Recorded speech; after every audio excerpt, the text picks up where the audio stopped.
Alright. Fair warning, I am doing the thing now.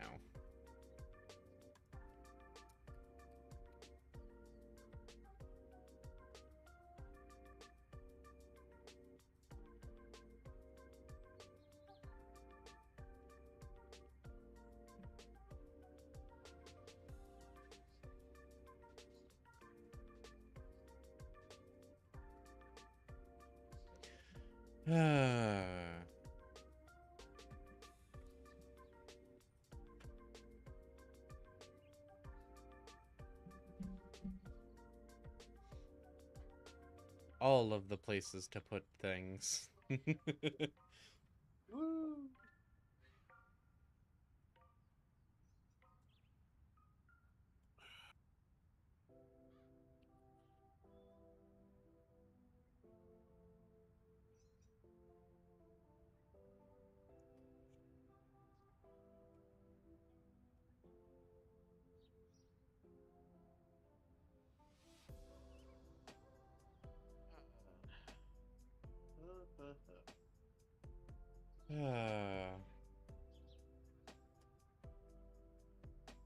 ISO pregnancy moving target.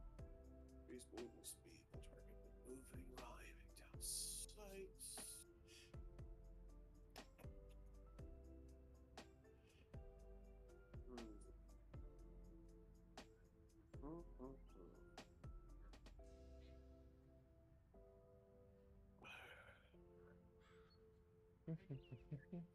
No, come on, do the thing. Hey! The amount of people in my Discord is at 369. Damn, you're fine. Give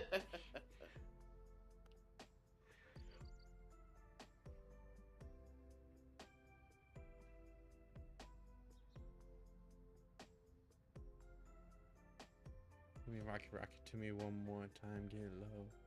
Get low. I know it says live on Twitch, but I'm gonna post it here anyway. Yeah, whatever.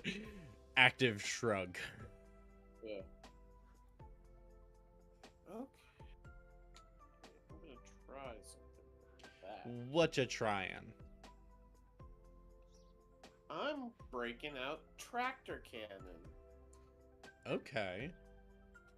on my Void Titan. Could be fun. Yeah. Hey Kevin, how are ya? Because my Void Titan's already running suppressor grenades.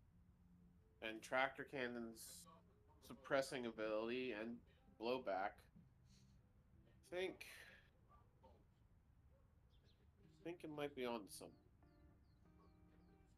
Could be fun. I need to do a tractor cannon build, but not tonight. Tonight is the night for pure satisfaction.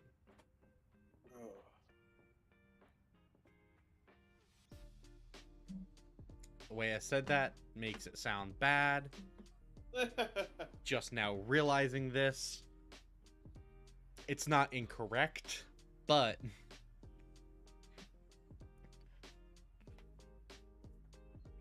it's Kevin, but I'm good, thank you. How do you pronounce that? Is it different than Kevin? Am I mispronouncing that? I don't know. But it's good that you're good. Yeah, we're good on the visuals.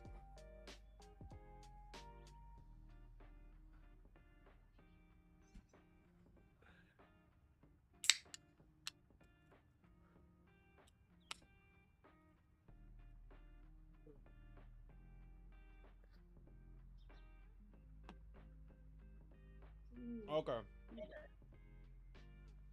Oh. I shouldn't have tried to reply with that in my mouth. Phrasing. Just everything. Just everything. What should I do next? Dirt bike, playground, or bungalow?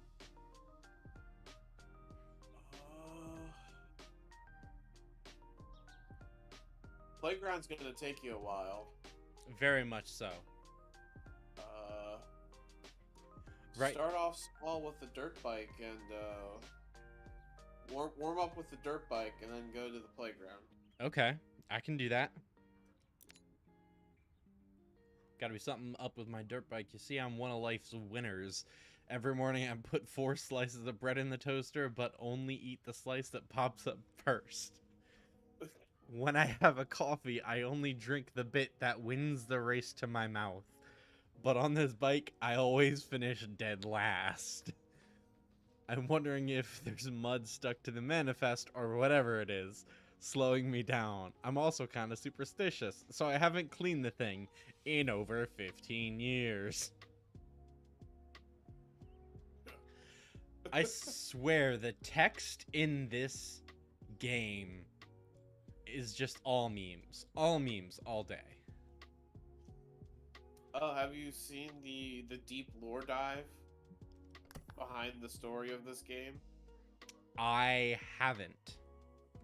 Oh, it's crazy.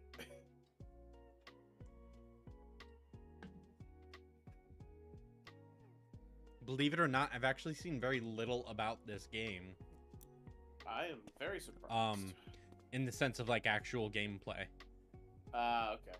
Because I was like, you know what? I think I want to use it, or not. I don't want to use it. I want to play it. You're right. So I was like, I don't want to get spoiled to it. It's also why I've been avoiding like every major YouTuber for the past couple of weeks until I finish Stray.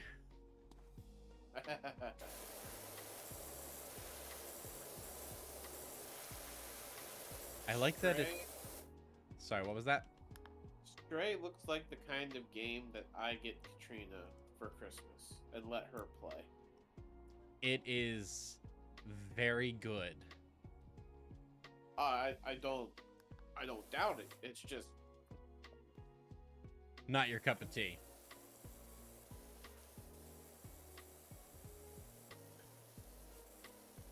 The game I really want to play's got me all sorts of messed up right now. So gaming's in a weird spot for me. What game? I'm trying my damnedest to find a God of War Ragnarok Jotnar edition. You know, the one that comes in the Mjolnir carrying case. I'm actually unaware of it, but now I am. Yeah.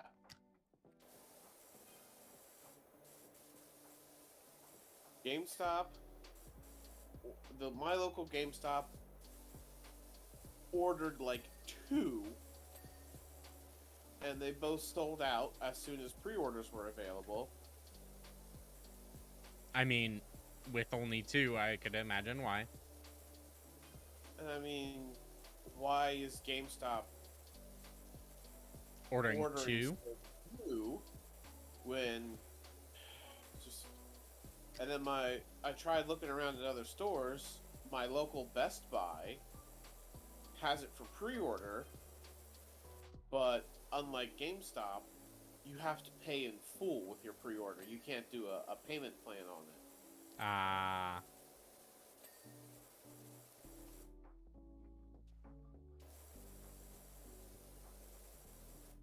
So at one point, I had just the base copy of the game pre-ordered, and I decided to cancel that because after some thinking, I'm like, you know, I really only just pre-ordered it just because I was upset and I just wanted a copy of the game. But it's to the point where I'm like, I might as well just buy the Legendary Edition off of the PlayStation Store and see if I can't pick up just like the Mjolnir case somewhere else online. I see what you're saying. Yeah, that makes sense. Because I mean, the Jotnar edition doesn't even come with a game anymore. It just comes with a steelbook and no disc. I'm sorry? What? Yeah, that's the biggest outcry people are having right now. Is it happened with Horizon Zero Dawn 2 as well. I pre-ordered that. You know, I got my giant robot mammoth statue, and I was all excited. And I open up the box, get the steelbook out, open it up. Here's your download code. Okay, so that's my download code for all the extra stuff. Where's the disc? I Okay, we need to decide as a society, are we just getting rid of discs or no? Please don't get rid of discs. Please don't, for the love of God, don't get rid of discs. While I would like to agree with you, I'm now on PC mainly, so like I can't say that like it too much matters to me anymore. Yeah, I can understand that, but you know me on a personal level, and you know I like displaying things on my shelves, Yes. and just having my discs all in a row on the shelves just makes that gives me some sense of serotonin. Hey, job complete. And listen, I'm playing a game specifically designed just to give you that satisfactory serotonin. I get it. Funny, that doesn't look like Doom. Ooh, but if you watch these time lapses, oh, clean as an egg, you're a legend. Nothing can stop me now. Considering you come in last all the time, I think there is. Keep go Burn. keep going from the bottom up and go to the bungalow, then the playground. Sounds good. That took me what, 5 minutes? This next one, 2 hours. Okay, so do I use the scout rifle with no distractions and explosive payload, or do I use the submachine gun with fragile focus and vorpal? What are you playing? PvE?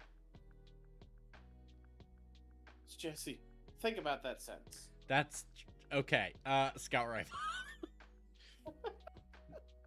Listen, okay? That's usually just my knee-jerk reaction. I'm like, are you using it for this or for this? And then I usually forget that you're only a PvE person. Good lord, this looks like it's going to be disgusting. Hey Doc, you know I mentioned my folks? Well, I think it's time their bungalow met your pressure washer. It's so filthy, it's hard to tell where the ground ends and the house begins. Yikes. When I mentioned you to Ma, her eyes lit up. Pops moaned and said, "The browner the porch, the warmer the torch." Which clearly means nothing, so he's overruled. Good. If you can give the place a good cleanup, I'm sure that it'd give them both a lift. Thanks again, Cal. It was a $550 job. So I've got two funny power washing stories if you're interested. Fire away. Funny enough, speaking of fire. So, when I worked at the summer camp as a maintenance guy, there were three of us. Me, the guy who worked underneath me, and the head of maintenance, which I took over later that summer for reasons you might be able to piece out during the story. So the head of maintenance, this was the week before camp, as the staff was coming in. We were learning our responsibilities, and the maintenance guys were. That's basically our version of Hell Week or Hell Day for those of you in marching band. We give everything the deepest scrub down and clean that we possibly can to get everything looking nice for people coming in. So we were spread out all across the campus. Well, the head of maintenance was power washing the bridges that cross the creek that bisect the camp, Okay. separating one side from the other to the pool. Well, it was lunchtime, so we got the call in from the walkie that lunch is ready. So we all come in, and as we're eating lunch, we look out the window, and we see smoke coming from up by the pool. And my knee-jerk reaction is run towards it. Yes, understandable given your background. And so I get up there, and while he went to lunch, the head of maintenance left the power washer running. The vibrations from the running power washer shook one of the bolts loose from the leg, and it tipped, causing the oil to spill out onto the dry leaves on the forest floor, and the heat of the motor caught the leaves soaked in oil on fire.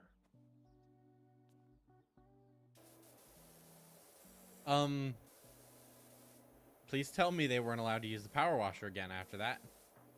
They had to be supervised with the power washer.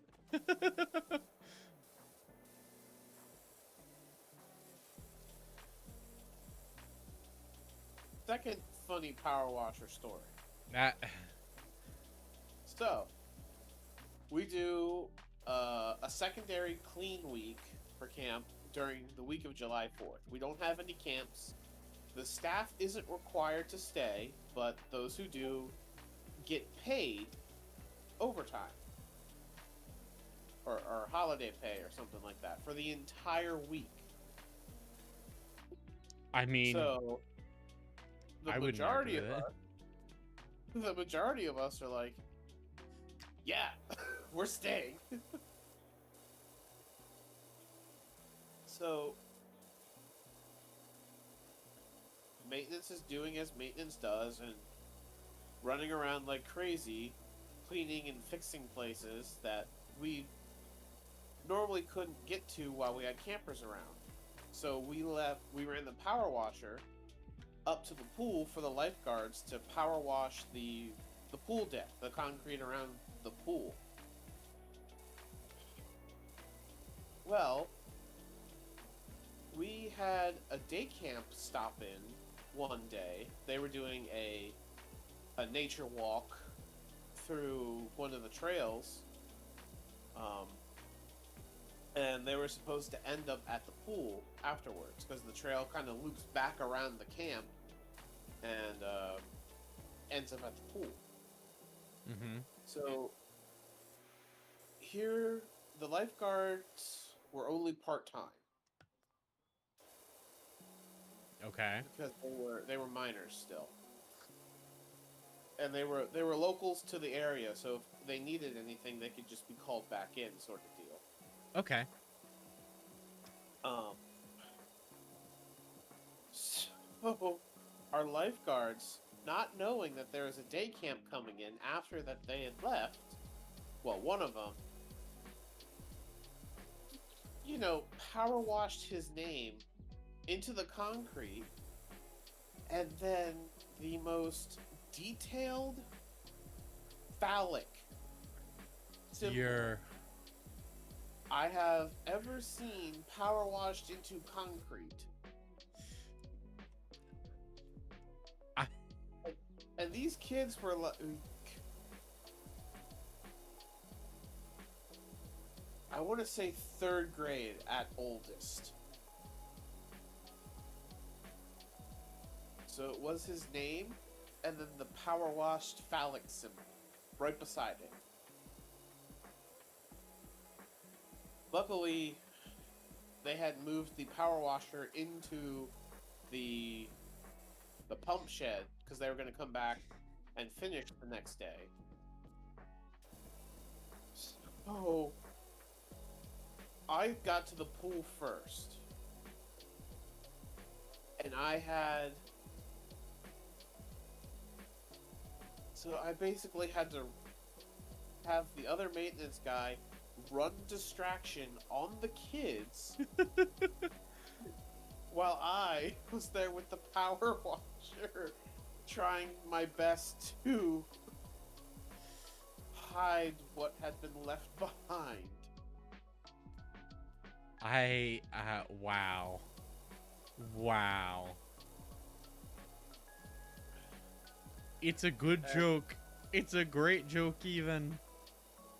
I will admit, because they were third grade at oldest, they were pretty easy to distract when I was pulling out of a hose and water flowing out of it, and the other guy said, "Oh, he's just putting some extra water in the pool because it was hot that day and water had evaporated."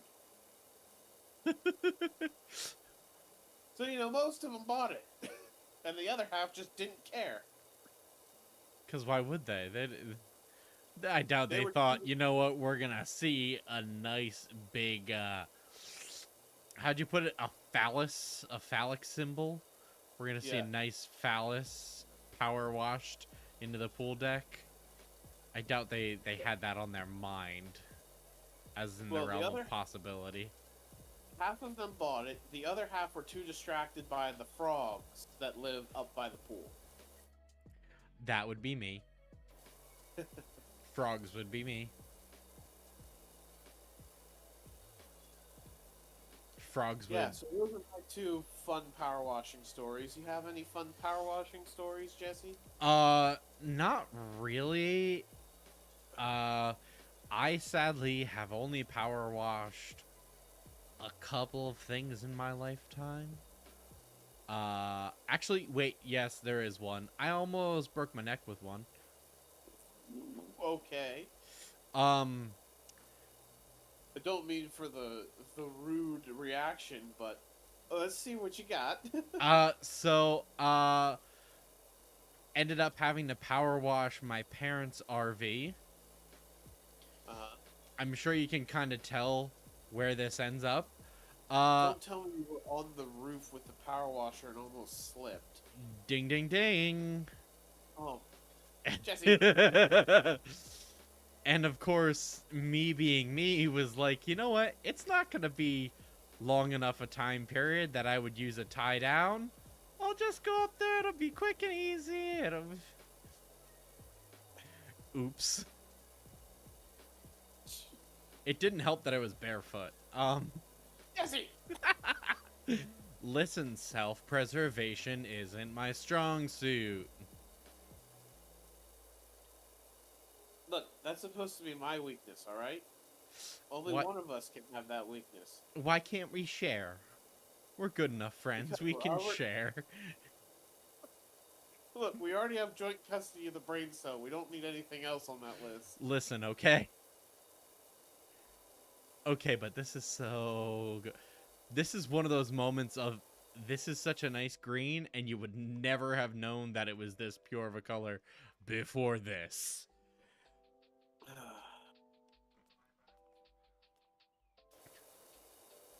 My favorite is, I generally watch, a couple of, like, satisfying channels on TikTok. And per the nature of this, power washing videos end up on there quite frequently. And oh my gosh. There's also this one person who writes in cursive with a power washer. And like, it's good. Like, good. Like, better than my normal handwriting. Everything's better than my handwriting, so I believe it. This is gonna do wonders for my tracking. Look. All my teachers in high school thought I was going to be a doctor just because of how bad my signature is. Same, buddy. Same.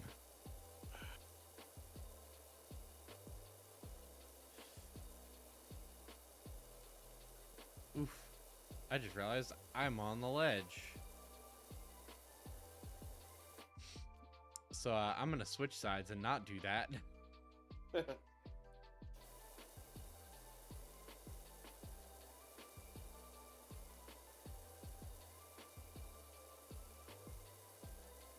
But yeah, so I also had to. This was before I fixed the roof of that RV.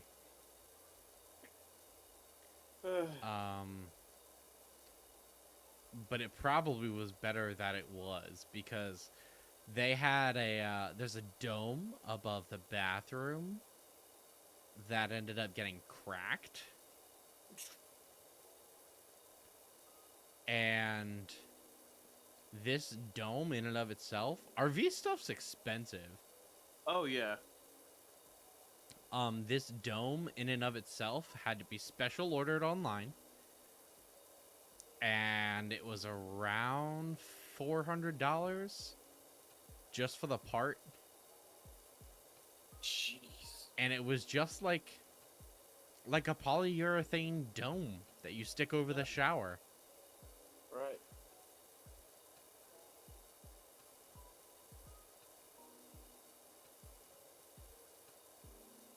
Oh yeah. Oh yeah. That's what I'm talking about. Anyone in chat have any fun power washing stories? I just tried to slide cancel.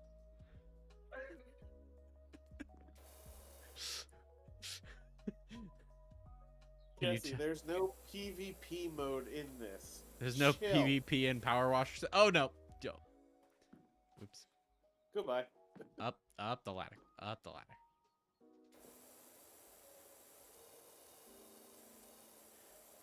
Trying to no, go away. I'm trying to get it so I can get the gutter. But the gutter's not being very cooperative, and this isn't Minecraft. I can't crouch, and that prevents me from falling off the edge of blocks. Shit. Come here, you. No. No. No, what are you doing? I know it's dirty. So if you hit a button, it shows you all of the dirt spots left. I just missed one strip on the thing. That's good.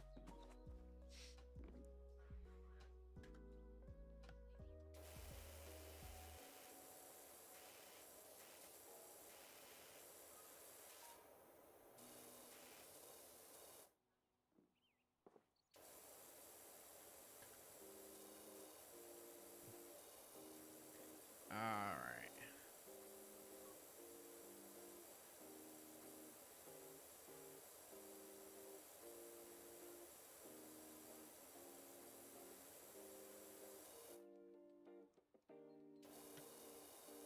There we go.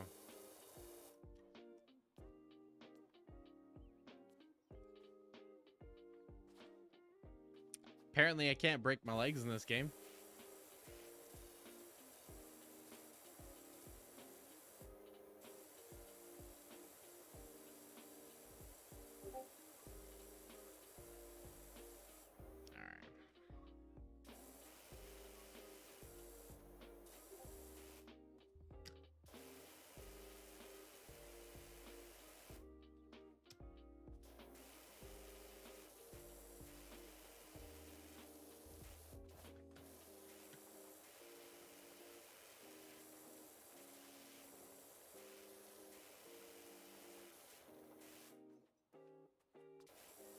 So I found out that the yellow nozzle is pretty much a good all-around deep cleaner.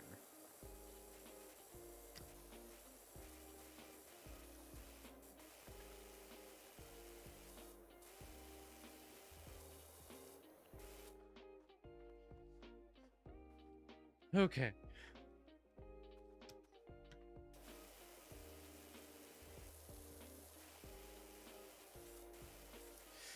You know, I still miss those pictures that you used to send me from the summer camp of all the creepy crawly things.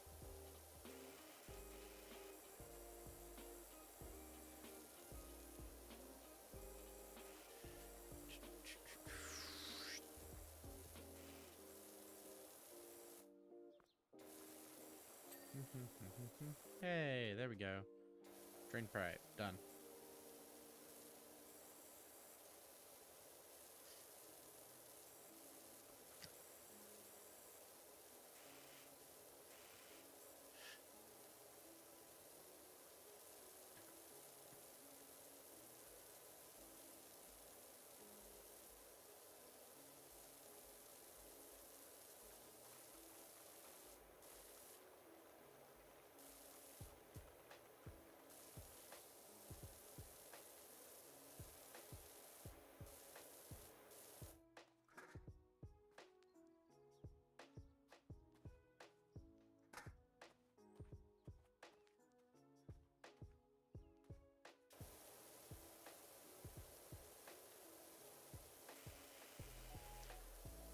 I think one of the biggest things that I need to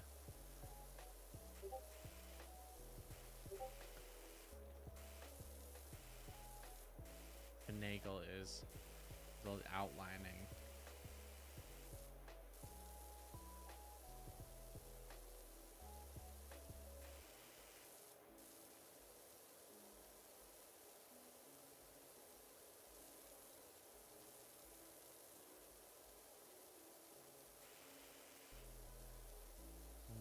I'll be right back, Jesse. Take your time.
There we go.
Okay, so it's part of the door.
know I said that this might take 2 hours, but might actually made it at this point.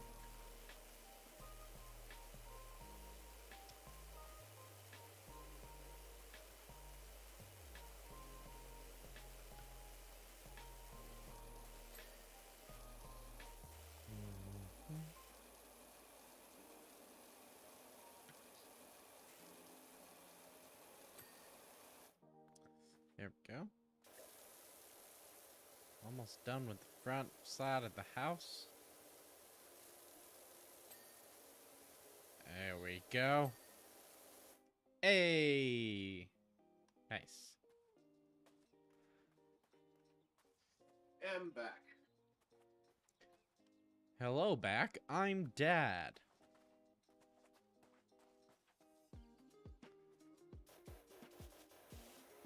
Speaking of, can we have real talk for a quick second? Of course. What is with everybody in the D and Destiny group making daddy jokes? It happened. It happened for 5 minutes straight in the first episode, and you know what happened in the recording of the second episode. Yes, I What do. is wrong with y'all? Many, many, many things. Well, okay, I know that, but like, No!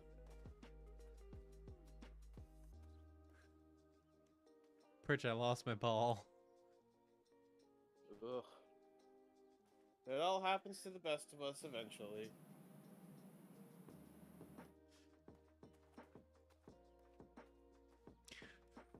I was very tempted to say, nope, never mind. Never mind. I'm not going. I'm not going to do it. Remember, you are live. I am live. That's the reason I didn't do it. All right. Can your own moderator ban you? Can my own moderator end my stream, please? Actually, I don't know if you can. End the stream, that is.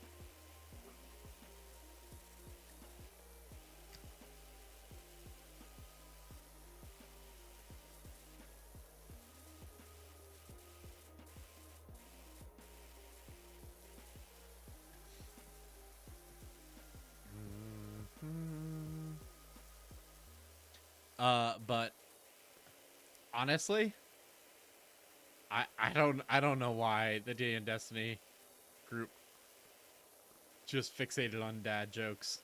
Not dad jokes, daddy No, jokes. not dad jokes.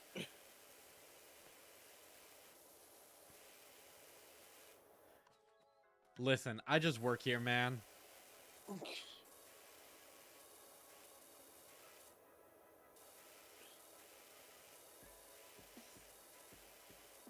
IDK, I just work here.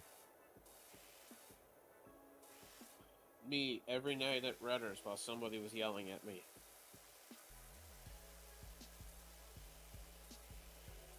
Listen, sometimes you just gotta hit him with the IDK, I just work here. Sometimes it just has to be done.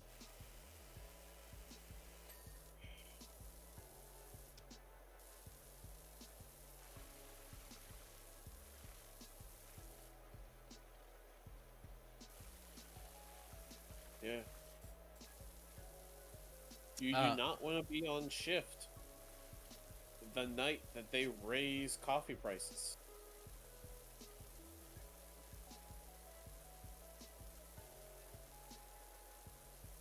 Because obviously you're in charge of the coffee prices of the entire corporation. Yeah. Obviously. It's only logical decision. I mean, how about instead of yelling at the guy behind the counter, y'all take your grievances out with the man from corporate who was actively adjusting the prices. Oh, like the guy was legit there. Yeah. But they were mad at me instead of him. Because hims wear a suit. Him's professional. Yeah. Him's scary, man. Much prefer taking it out on young person Glad you think I'm young. Because my knees and back certainly don't.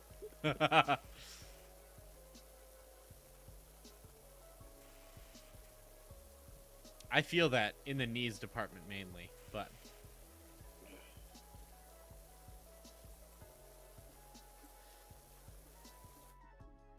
all right. So it's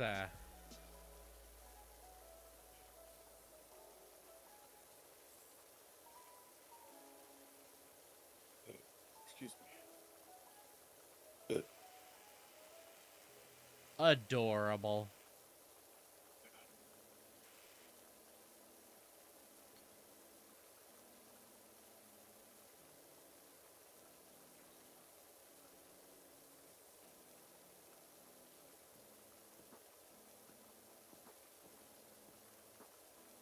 Mr. Warlock, I appreciate the arc buddy that you've given me, but you're stealing my kills, and it's not making this bounty go down.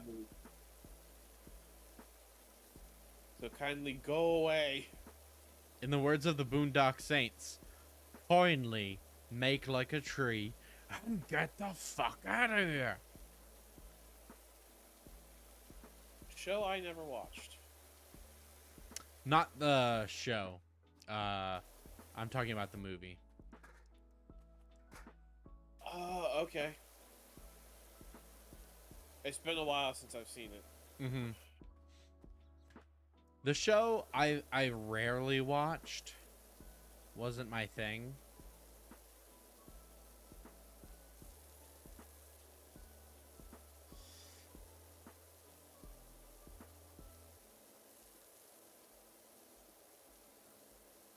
The TV show Boondock Saints, funnily enough, is one of those things that I haven't seen, but Katrina has.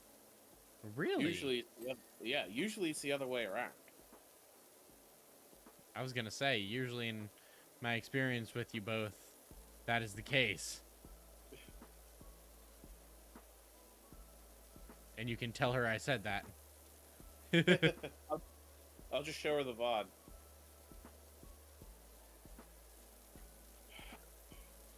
Man, I still need to get her to watch the Blues Brothers movie. I'm a soul man. Ba-da-ba-da-ba-da-ba-da. I'm a soul man. Meow, meow, meow, meow, meow, meow. Wasn't one of your marching band shows Blues Brothers? I wish. Who was that?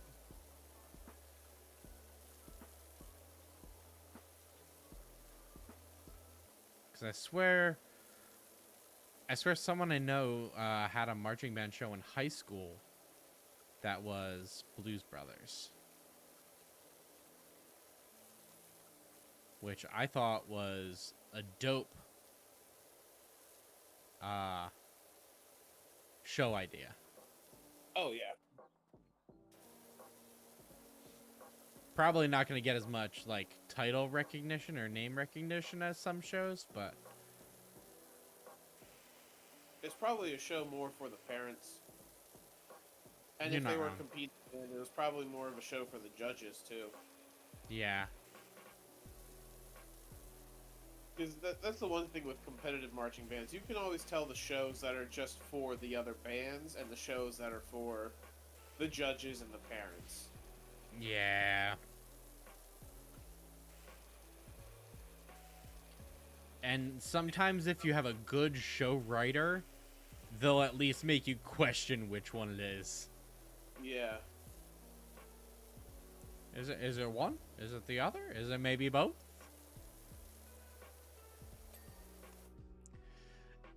That's one thing that's so weird about this game. It doesn't go based off of every single fleck that you take off. Uh-huh. So when you clean a certain amount off a surface, if you're being really particular about it, then they will just give it to you before you've cleaned the entire surface, and they will make it automatically all clean. And so it just like disappears the rest of the dirt, and it's weird. I mean, I guess that helps for like the harder to reach areas. Yeah. Yeah.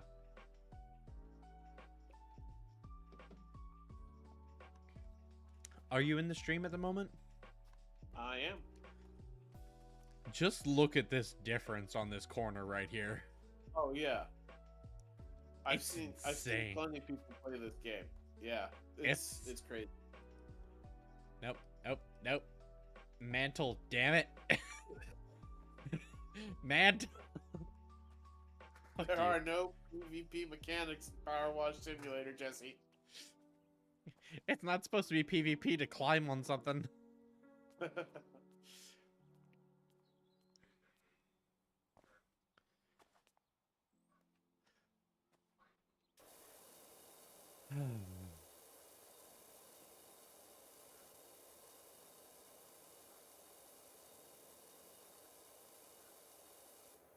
So no spoilers for anybody in the chat or anything, but Jesse, what'd you think of Session? I thought it was really good. I wish that we could have longer sessions and be in person. But sadly, both of those things are not amenable to or sadly they're just not possible for something of this intent, as well as with the availability of everyone involved, which sucks, but it is what it is. I was hoping to have a longer section, but the discussion and the pre-recording took longer than I had hoped. Yeah.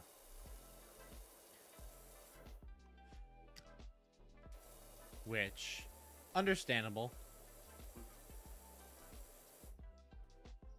Which I'm not too upset about, because that's stuff that needs to be talked about, needs to be presented to the group.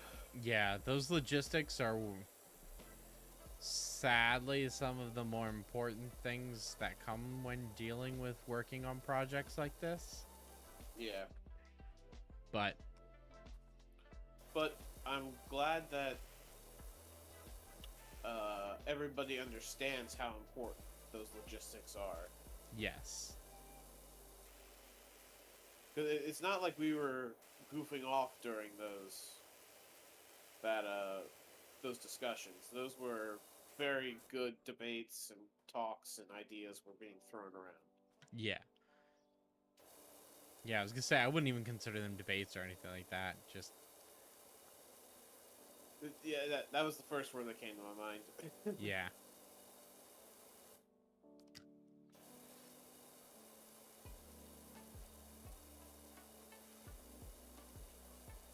But I love this one.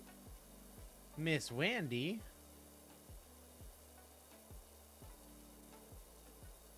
Oh, speaking of, I had mentioned to you just a little bit ago that I got Stray. Yes. My cat Scout was enamored. I saw the Snapchat you sent me. Yeah. It was hilarious. See, I don't know what Wendy would do, because granted,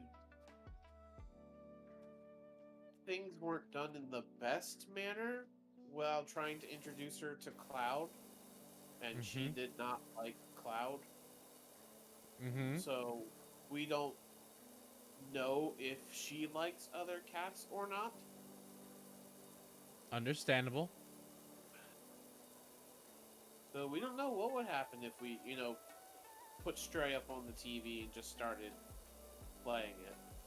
We honestly think she's more dog than cat, because of, how she greets everybody at the door, and her tail wags when she's happy to see somebody. And Cue the cat dog theme music. Another show I never watched. And it was okay. I feel like it was a little overhyped. I feel like a lot of the jokes in the show were pretty cringy.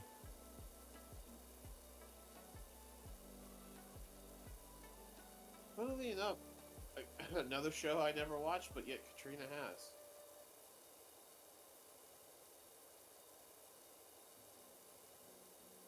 I was much more partial towards shows like Teen Titans and the more well-rounded cartoons. Yeah, like The- my favorite cartoon growing up, and probably still is Gargoyles. Very good choice. Very good choice. Also, now you know where I get my inspiration for my characters.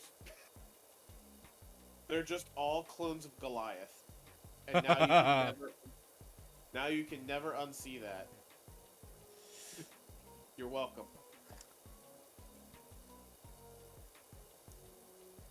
I'm just gonna start calling you Goliath in the campaigns I'm in. NPC walks up. Hi, Goliath. Who's Goliath?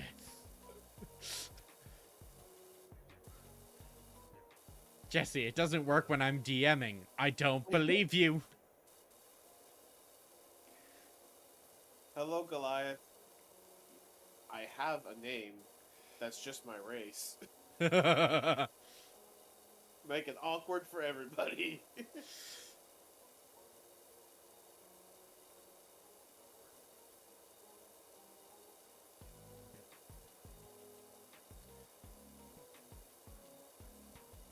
But yeah.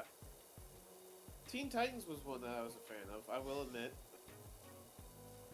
I liked Teen Titans growing up, but now that I rewatched some of the episodes, my favorite character as a kid was Beast Boy. Mm-hmm. And now I can't stand him. Like, not even like looking at Teen Titans Go, looking at original Teen Titans, I cannot stand Beast Boy. Mm-hmm. Like, his powers are so cool, so versatile in so many situations. Mm-hmm. I'm gonna charge at the guy who just stopped a freight train as a rhinoceros. Which weighs more? One of these things just doesn't belong here. Or, the guy who just kicked the crap out of, Cyborg? Yeah, let's pounce on his back as a tiger. Listen, no one said he's the smartest carrot in the bunch. Like, I'm not asking him to be smart. I'm just asking him to... Not be that dumb. Yeah, I get you need comic relief, but, like, come on. And I guess it's just me being me, but, like, for a dude who can turn into a T-Rex, which he has on multiple occasions, Mm-hmm. why would you choose a tiger? Like, Very true. stomp on somebody, bite him in half, problem solved. Like, come on.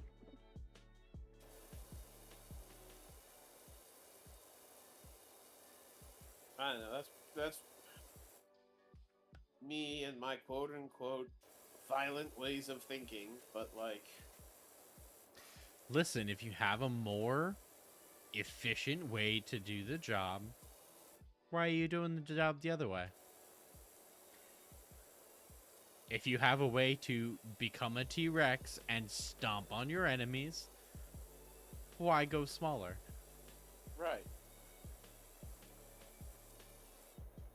Unless it was a matter of real estate, like if you only had so much room yeah. to work with. But I mean, you turn into the T-Rex and you make your own room to work with. No. But anyway. Fuck.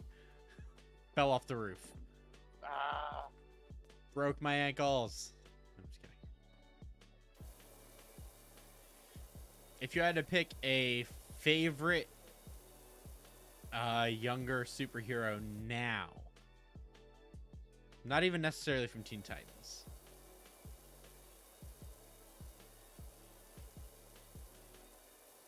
God, who are all the younger superheroes?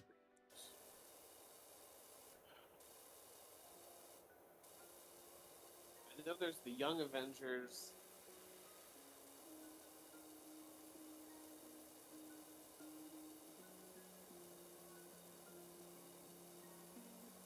Oh gosh. I don't know the younger superheroes too well. I know like the base Teen Titans. Okay, well, out of them, you as an adult, who would you pick? Cyborg. Cyborg? Yeah. I don't know. I think I would go with Raven. Or like whose powers we want or who we like? Just as an who adult. we like. Who we like now as an adult, Cyborg. I felt he was very much the mature one of the group. Oh yeah, he was You know Team Dad, definitely. Yeah. But he was Team Cool Dad, who would play video games with his kids Yeah. and still take time to smack them. Because kick Beast Boy's ass on a regular basis. Yep. I think in the sense of like a dynamic character, I like Raven best. She can be a little minimalistic at times in the sense of like portraying that character, but like How do we portray Raven? Emo. Got it. God. how do we portray Raven?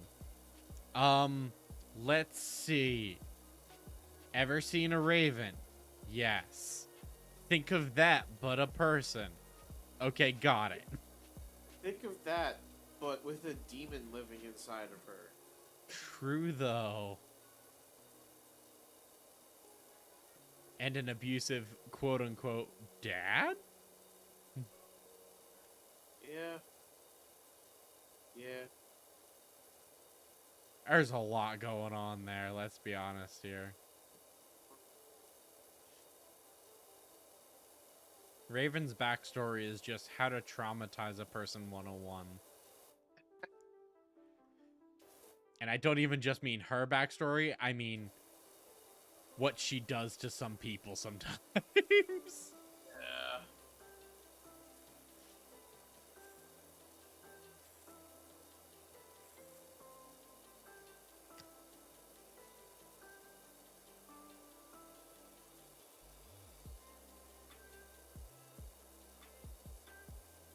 You know, I said about this one job taking 2 hours, and I was joking. But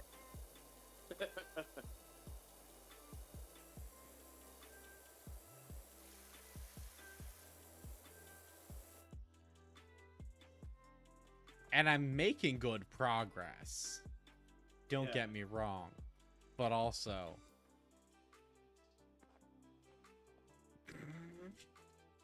At least there's no fall damage. true. But also.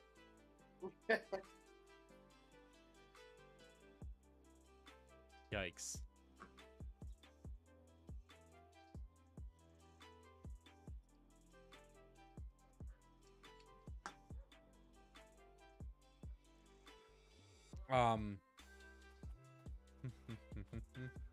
Actually, I will be right back.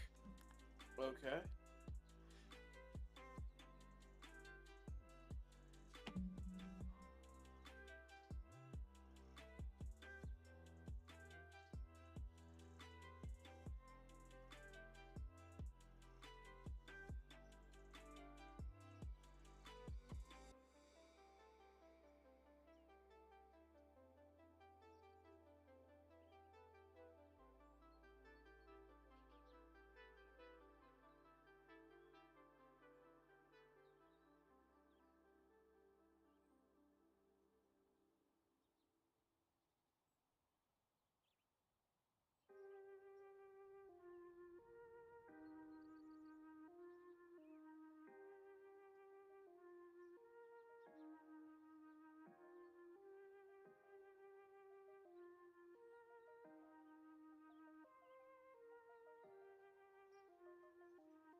Can you hear me? Yep. Wonderful, wonderful.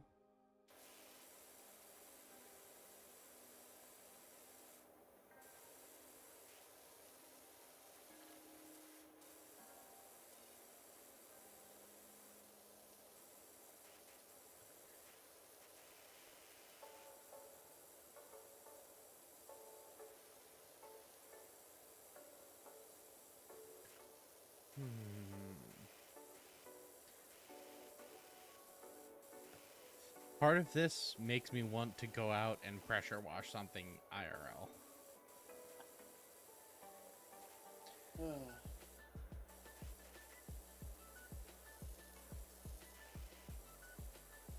But also, that requires monies. Right. And something to do it to. Just tried to slide cancel again. What am I doing? I'm so used to it now in like all video games that I play on a normal basis that it's just like, nope.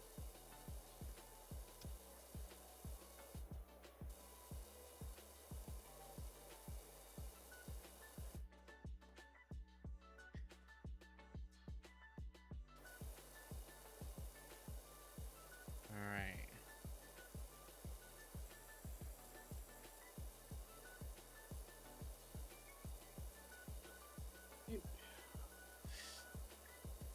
Oh, but Stray, I had mentioned a little bit ago.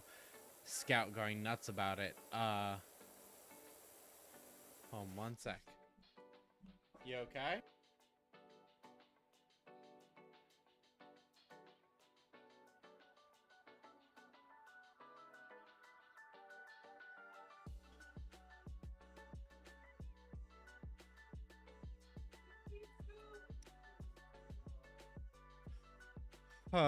So Anna is reading Lore Olympus from this past weekend. Oh boy. She just said the last panel got me, and I still haven't read this weekend's one. Jesse. Yeah, technically it's 2 weeks from now because we are nuts and we pay for the for the weeks ahead. Oh, you're one of them crazy people. Yeah, that's us. But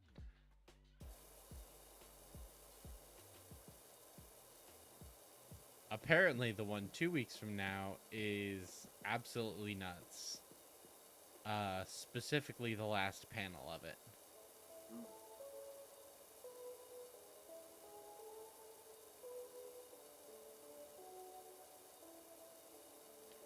And now part of me wants to read it. I would like to get back into actual reading actual physical comics, but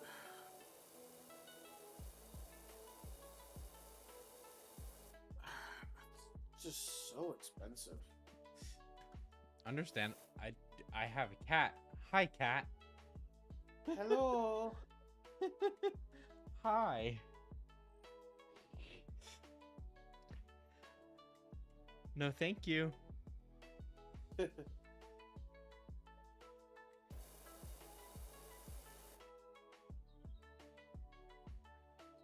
Oh, her plop.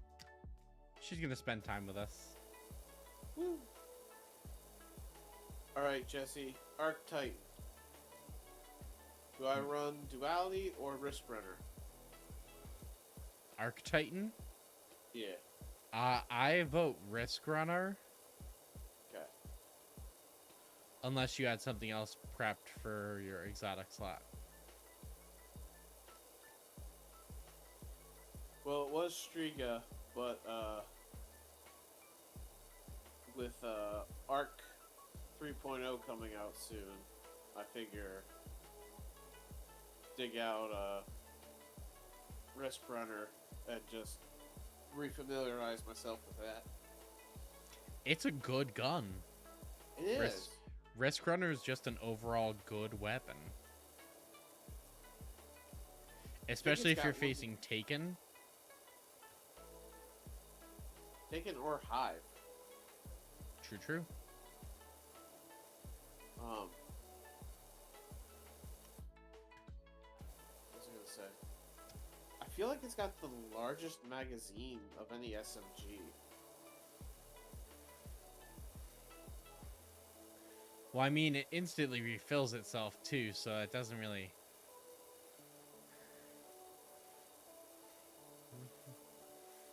I mean, so does the way I use Sweet Business, so... True, but that's not an SMG. No. I love auto-loading everything. I'm personally one of those people that, like, if I have a rocket in my pocket, it's gotta have auto-loading on it.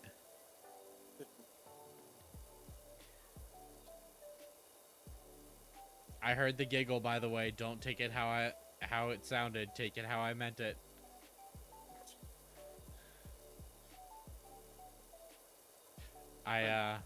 What was that? No, Wendy was pawing at something.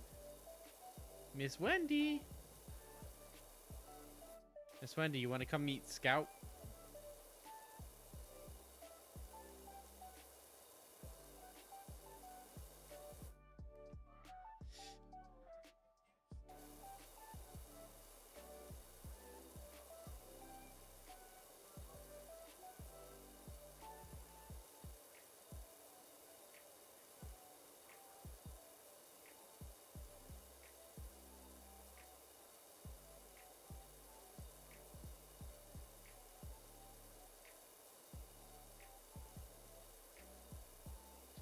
I'm making major progress on the roof.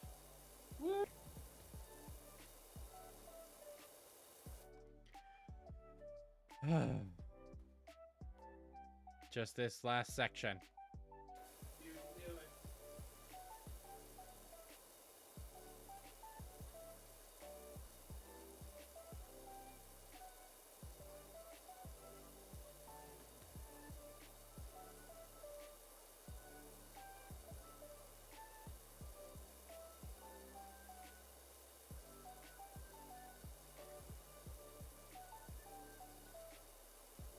I think for next season, I want there to be a new Arc Hunter Super.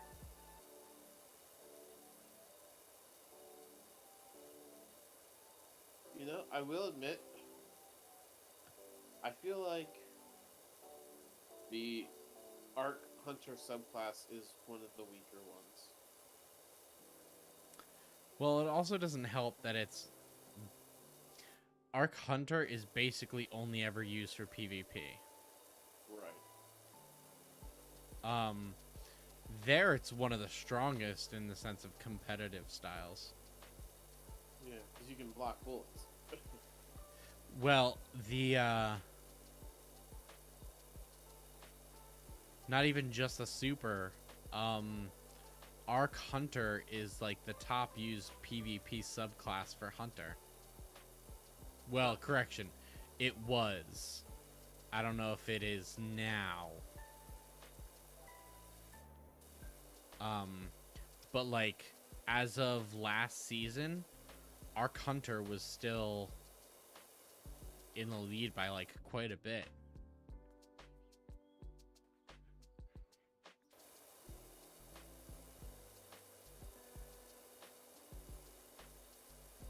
But now there's so many people using Omnioculus with Lord of Wolves that I think Void Hunter might have surpassed that.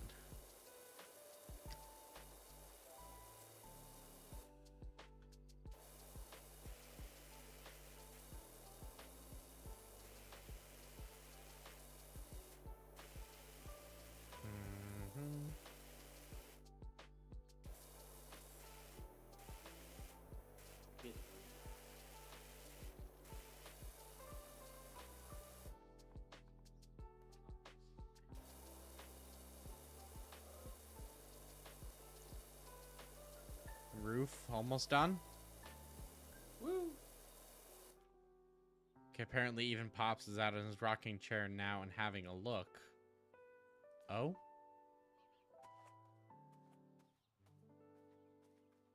Where, Pops? Excuse me, sir. That is a lie. There is no man on a rocking chair. There is no rocking chair. Am I at the wrong house? Did I do this all to the wrong house? Could you fucking imagine?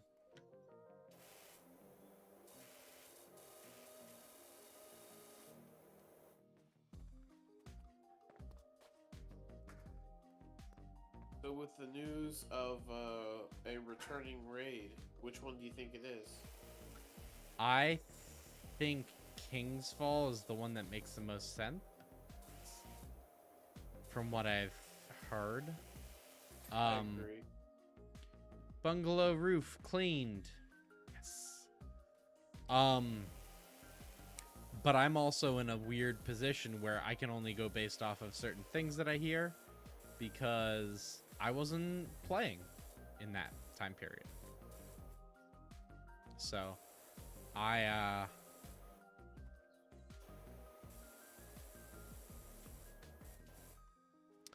don't really have much to go on in the sense of like what fits where and why. I just, from the things that I've heard, that's the one that makes the most sense.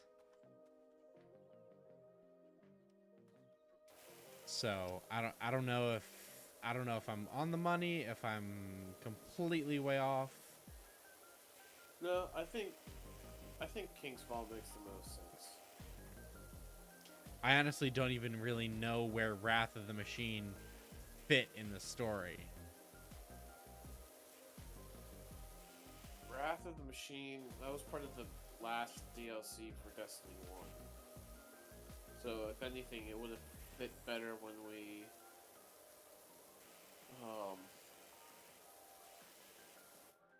found Europa. Okay. Because that's... Wrath of the Machine is like the... Correct me if I'm wrong, anybody who's chat who knows, but it's like our first and second time meeting Taniks. Taniks with a steel chair.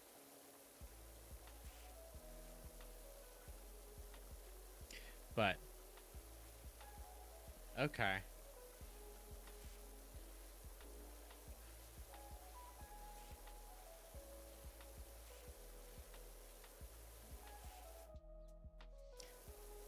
Whenever I hear about Taniks, I just keep thinking of the Plankton meme. How many times do we have to teach you this lesson, old man?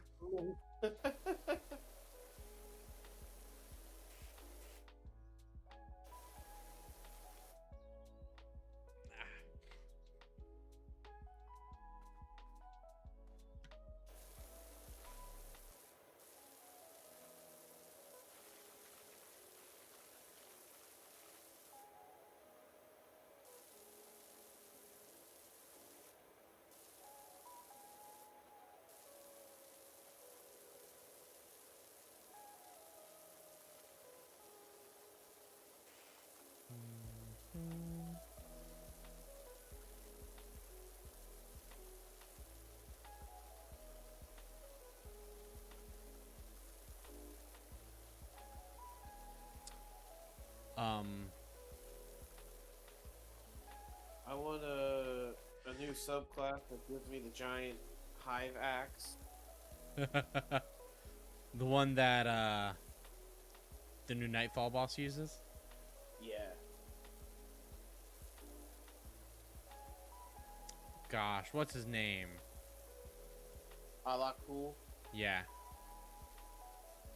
The Dark Blade. No, the light blade. Is it? Yeah. Can't remember. I know that for a fact because I'm fighting him right now. Taking use of that double Nightfall rewards? Nope, running strikes. Just because I'm bored. You should and download trying. this game and go into co-op with me. Well, payday's Friday, but it's also bill week, so.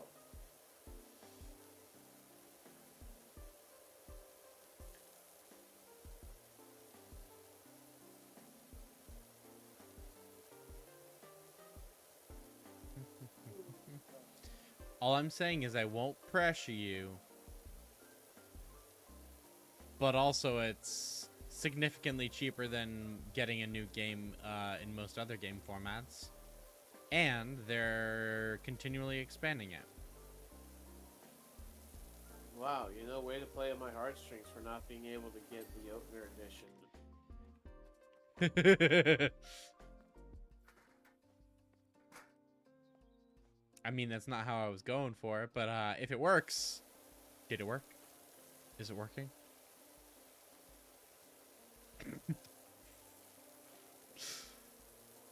Let's see how much I have left after bills.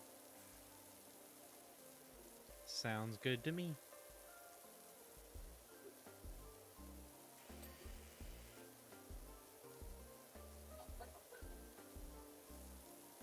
All right.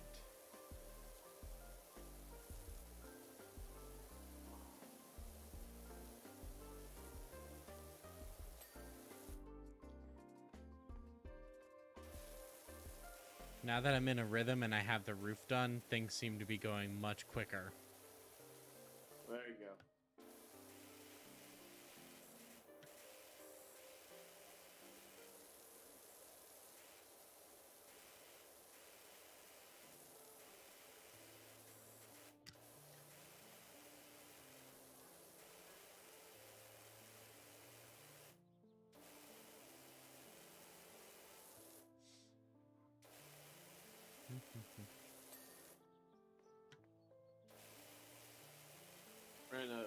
Just finished up this strike.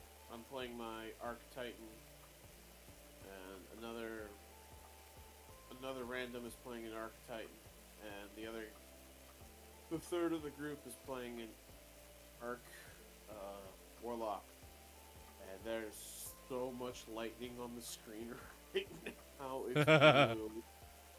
I can't see the boss. All I know is that I'm getting kills. Arco Burr.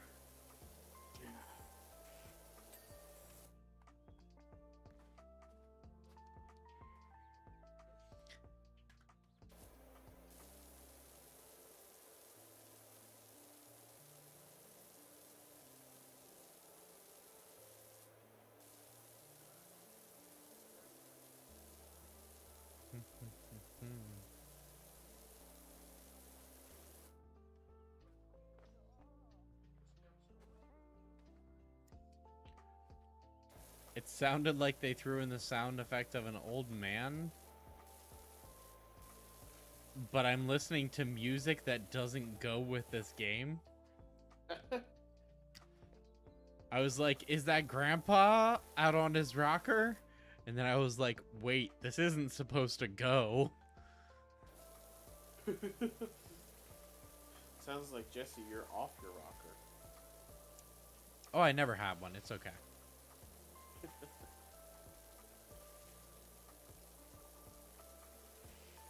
Wait, so that technically means that I am off of it.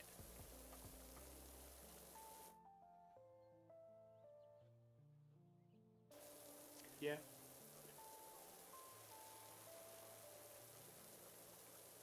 I need to be checked into a home now. Thanks very much for coming. I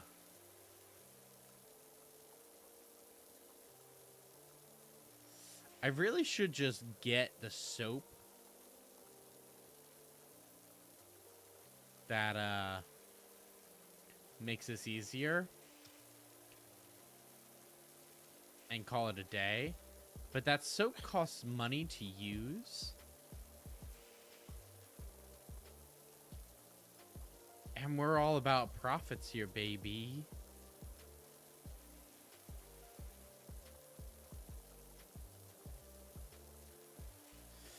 I feel like I want to play a horror game. What makes me want that? I don't know. Yes, don't you know you're already playing? Honestly, I would love if that's the way this turned.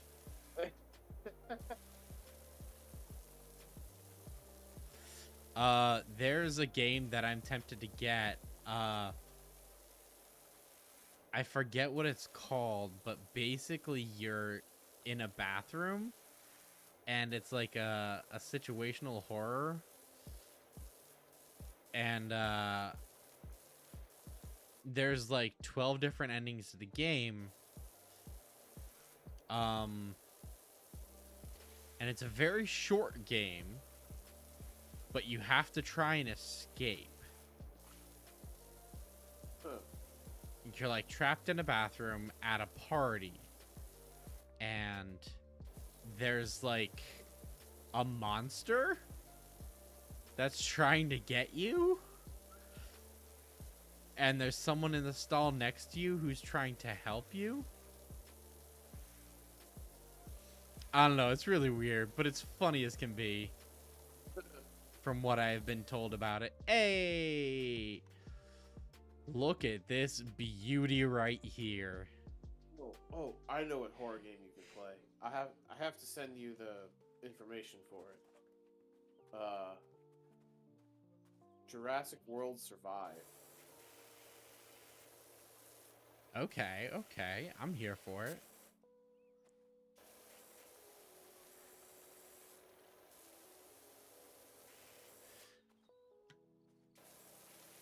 It's for the Oculus. Oh, that one. Yeah. I really need to start doing more VR content on my channel. I need to start doing more content on my channel. I keep making these things of like, this is what I'm going to do. This is how I'm going to edit it. This is the footage that I'm going to use. The B-roll I'm going to use. So on and so forth. And then I'm like, I have this creative anxiety that's causing issues with me right now. And I don't know if it's just me with my mental health being annoying or what, but Creative anxiety. Are you sure you're not a DM, Jess?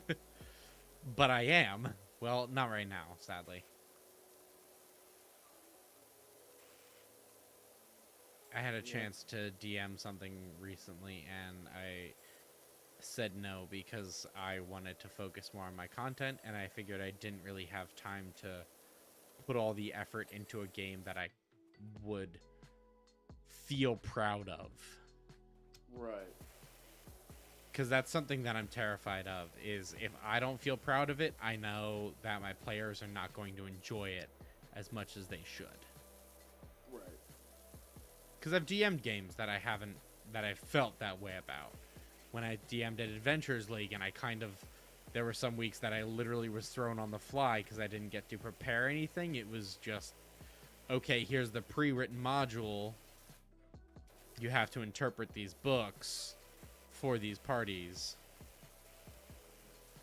Like, you DM pre-written sometimes. They're not always the more forgiving options. You think I DM pre-written modules? That's the reason I say sometimes. I look at the cover and go, huh, that's pretty neat, and then throw the book out the window.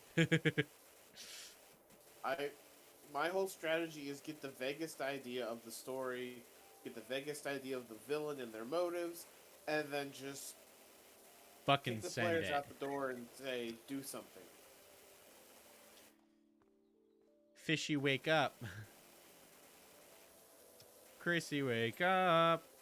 I don't like this. Yeah, you can even ask Blake the next time you talk to him about just how different my Journey of Dragons campaign was. I have no doubts. But, like, I speak more so in the sense of, like, you knowing that,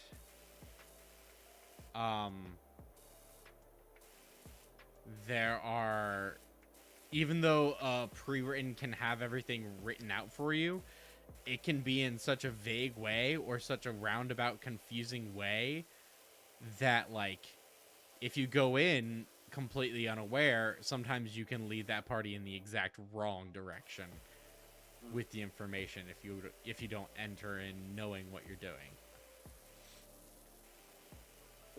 You think I know what I'm doing? Valid. Valid, valid, valid, valid. You think I'm ever aware of what I'm doing?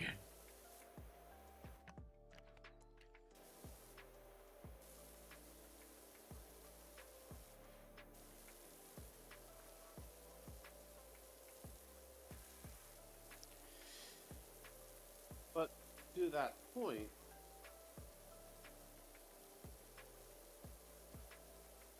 sometimes in my sessions, I really am, because funnily enough, and you, not to toot my own horn, but you have had some great sessions with me as a DM. 1000%. You are by far one of the favorite people I have played for. That makes me feel real good. But like, my entire problem with my DMing style is I really I cannot prepare for sessions. Like the way I DM is just really so. You know what? Let's see what happens. That if I try to prepare for anything, I just get super anxious. You get in your own way about it. Yeah. I get that. There have been many times that I've kind of been like, when I was running adventures, there have been many times that I've been like, okay, this needs to happen, this needs to happen, this needs to happen, this needs to happen. Okay, well, what if this happens? I don't know. And then I'll, like, sit there anxious, like, this is one of the big drops for my BBEG. It has to go perfectly, like, all this stuff. Hey, CJ. Improvise, adapt, overcome. That's my DMing motto. It's a good motto. Yeah. It really is. Like, in all honesty, it's a very good motto. That's why I've kind of adapted that mentality. I'm mainly, I like to have all of the information and then improvise from there. I just don't like not having information about, like, stuff that's set. Right. Like, in the sense that, like, if I'm doing a pre-written campaign, I feel like I can't really, there's not enough wiggle room. And see, with pre-written campaigns, you have to follow the advice of Pirates of the Caribbean. The rules they're more like guidelines. Yeah. Because as you can tell from the little bit of straw that you have played with me, it was nothing like the modules written. Yeah. To be entirely honest, and this might catch me some heat, I'm not a big fan of Strahd. I don't know why. I feel like it's cringy with, like, there are things that can be cringy because they have nostalgic or aesthetic payoff. Right. And I feel like Strahd has diminishing returns on that.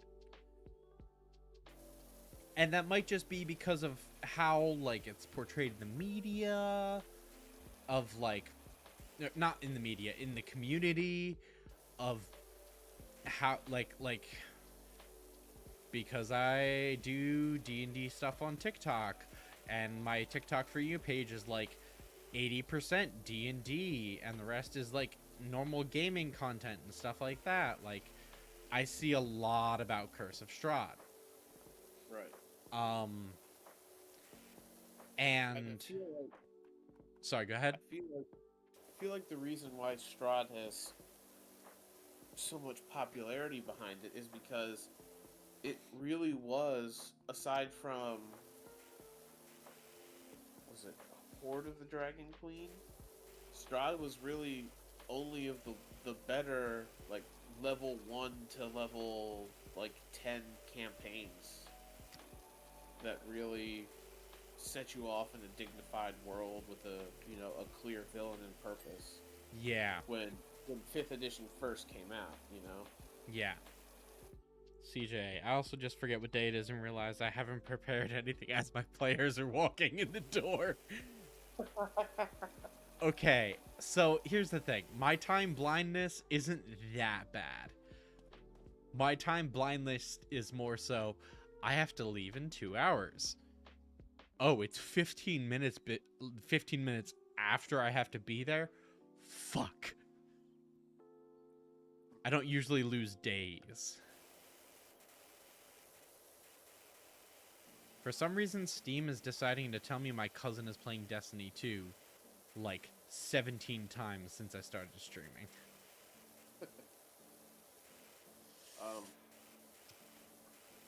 But I'm in the same boat as you, as I particularly don't care for Curse of Strahd. Mostly because I've never run it in its entirety, and I feel like that's why it has a bad taste in my mouth. Because the first time I ran it, it was fun, and I enjoyed running it. But I was also running it for the staff of a summer camp, and we had 3 months to do a level 1 to 10 campaign. Yeah. And then, well, you know what happened the second time we tried to run. Yeah. So it's... I appreciate that I have the book, and I don't have to buy the $190 revamped version. Yeah. But at the same time... Revamped? I see what you did there. Oh, no, they did it. Yeah, that's true. There we go. Oh, working nights. Yeah. Makes it hard to keep track of what day it is, because, yeah, that's very understandable. Thankfully, I don't have to worry about working third shift most of the time. There are some days where I have to do rain events where I had to go out in the middle of the night. Did I tell you about that one time I had to go to right outside of Manhattan at like 2 a.m.? Yes, you did. And then it didn't go off. Like, okay, for context, CJ, I'm an environmental scientist, so I do testing usually of a lot of like facilities about like what runoff and pollution they're putting back into the water after their like treatment systems for their wastewater. Well,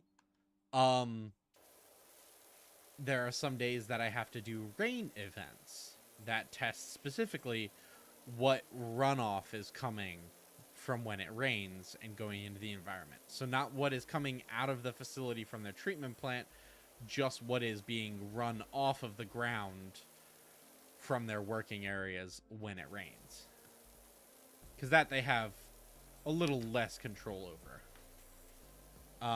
But it affects the environment nonetheless. Well, one time I had to go to just outside of Manhattan at about 2 a.m. And at the time I lived in northeastern PA. It wasn't that far of a drive. I think it was an hour and a half. But then we went there and it didn't rain. So we waited a few hours and it didn't rain. So we waited a few hours and it didn't rain. I had driven there and waited 8 hours in my truck on site for this place to have a rainstorm. And it never did. So we finally decided, all right, we're packing it up, we're going home, and we're calling it a day. And literally, as soon as we crossed a bridge to head back, it absolutely downpoured. And, like, downpoured. But here's the thing. With rain events, you have to catch it at intervals, which start with when the rain first hits the ground. And because we weren't on site when the rain first hit the ground, the sampling event was null and void. So we spent all of that time to not get brick 6 out of 7 doors. 1 out of 2. Okay. To not get those samples.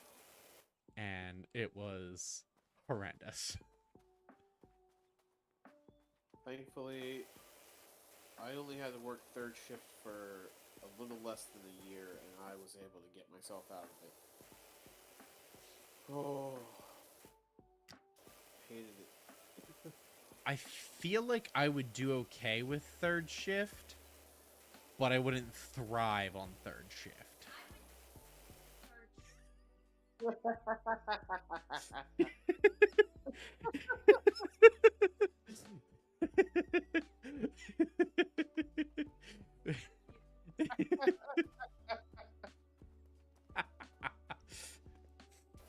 Tell Anna I say hi. Perch says hi. Did you hear that? Yeah. There we go. Okay, bricks. Yeah.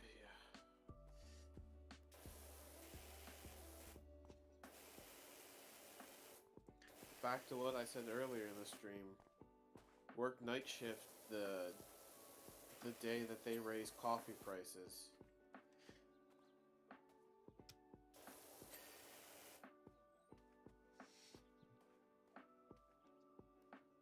Three posts. What posts? Are these posts in the back? These posts?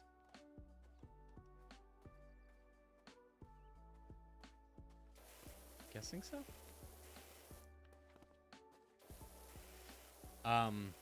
But yeah,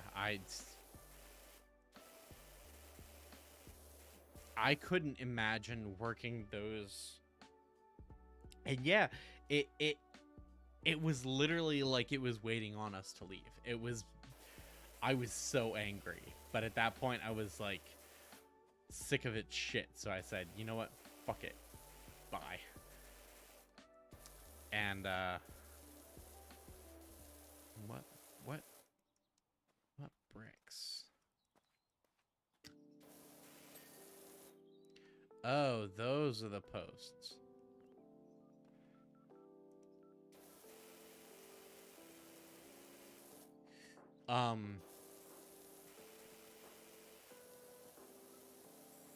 But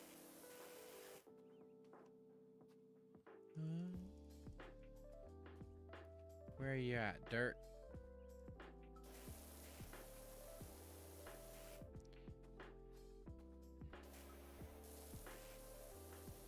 To quote my fiance, when I was working third shift, I was just the most miserable bastard to be around. Well, that's rude of Katrina. No, she was right. I didn't do anything during the day. I just slept. And then when I was awake, it was prep for work, eat something, and then leave. And then come back and sleep. Shower and then sleep. Makes sense. Like, I didn't talk to anybody. I didn't go out anywhere. I just...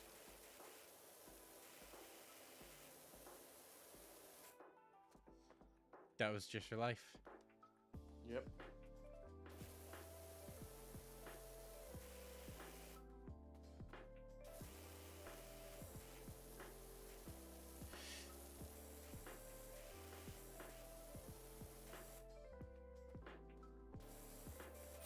There we go. Job completed. Woo. I took care of the elderly, so third shift, they're just asleep the whole time, so I just watch YouTube and get paid. Oh, the life. I mean, oh, this is satisfying. Oh, this time lapse. Oh, sadly, the back half of the house doesn't really get seen, but the bungalow looks amazing, Doc. Thank you. You won't believe the impact it's had. Ma's down the woods picking flowers, and Pops is muttering excitedly about another job he's got for you. So if you hear from a Leonard Miller, that'll be him. All right. What is in the store? Do I have to shopping bag? Hey.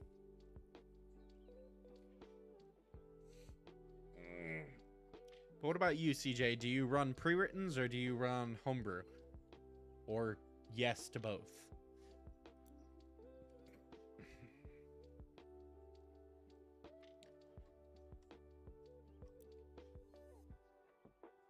Shit.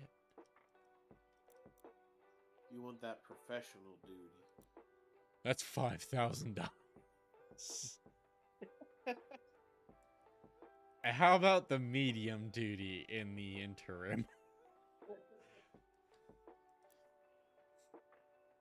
Ooh. Jesse, you don't need skins. But skins. You don't need skins. It's But a power off. skins. 1,500. Or an Urban XU2. I think I should go with the medium duty and just bite that bullet. Yeah. I think it'll help in cutting down my time on each of the... Alright. I did the thing. Woo. Clothing. Okay, but the XU2, I get a retro, a jungle. And neither of those is really doing it for me. Clothing. I can get clothes. But you're not gonna see, Jesse. You see it in the time lapse, though. You're not gonna see it. Equipment. Ooh, a turbo not. Oh wait, that's not fair. I need the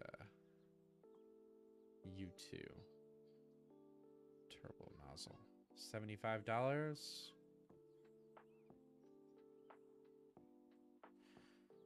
Yeah, I think I'm gonna. Yeah. Yeah. Okay. A home brewer. I can respect that. Most homebrew because my dad's been playing D&D since he was in college and he memorized most of the books. And if he's not a player, he gives my players hints. That tracks. Yeah. That tracks.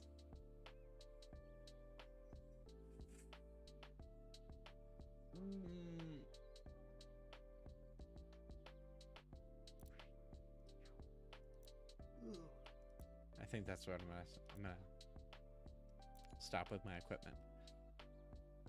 But yeah, mostly homebrew. Yeah, that makes sense. I DM'd for Adventures League more than not, so I was stuck doing pre-writtens most of the time, because I was one of those people that, like, I had big tables and I had high turnaround just because we were a very popular game shop in the area. So I would have, like, I think one time I had 11 players at my table. That's nothing.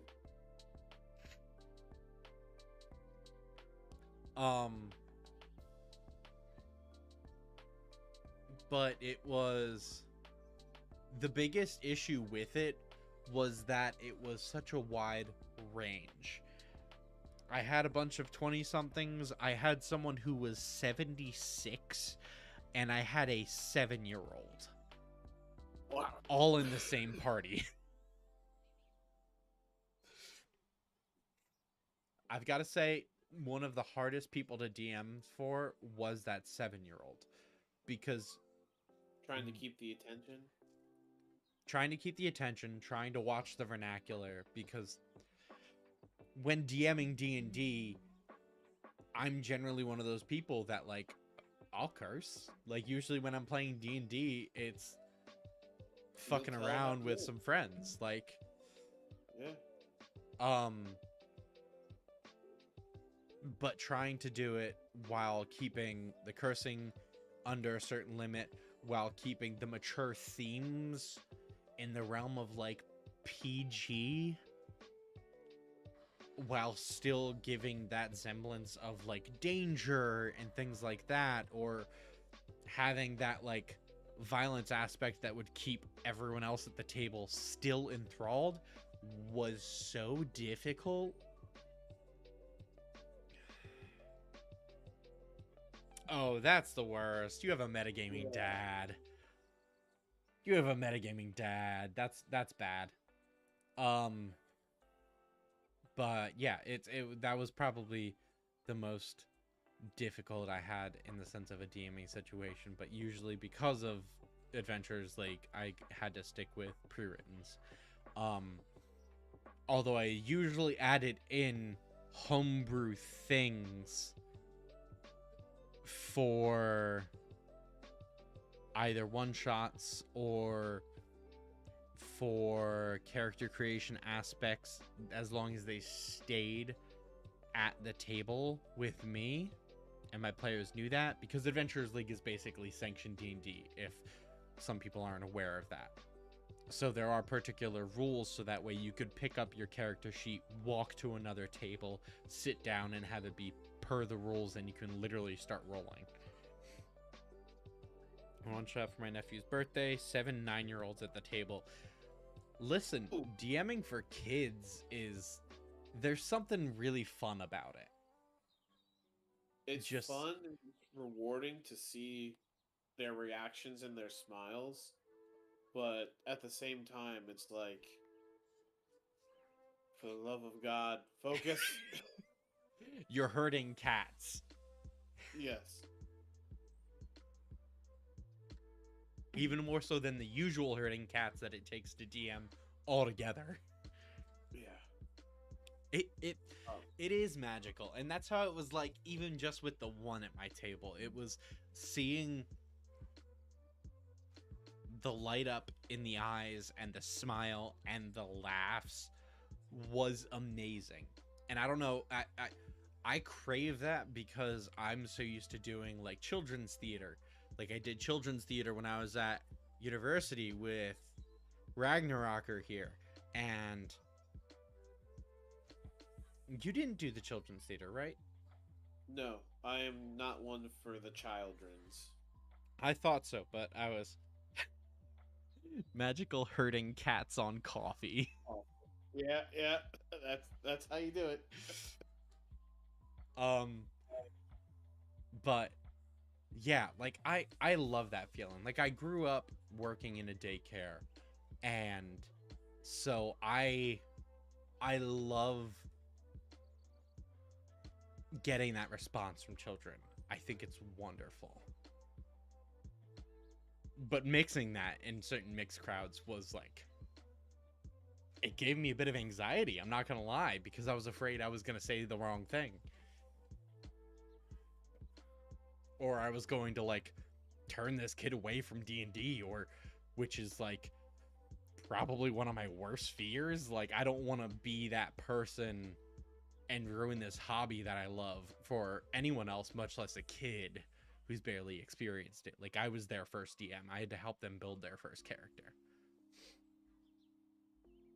But before we go too in depth, I'm going to read this, because I want to make sure to read each of these out loud, because they're ridiculous. Dirt Finder. I've got a frankly ridiculous situation on my hands. You see, some of the local children have been coming down with a curious and unsightly form of dermatitis, and a few fretful folk have been putting it down to the condition of their recreational facilities. It's all nonsense, of course, But if we could just humor them and give the whole thing a thorough hose down, I would be most grateful. Judging by the picture, they are not fretful, they are honest. They're right. Oh, gosh.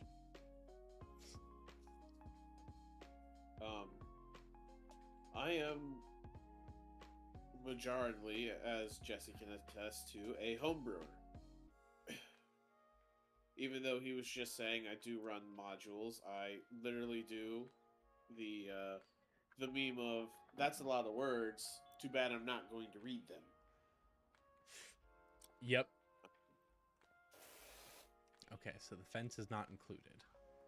Okay, so this doesn't. Okay, it's a lot. It's a lot. I lied.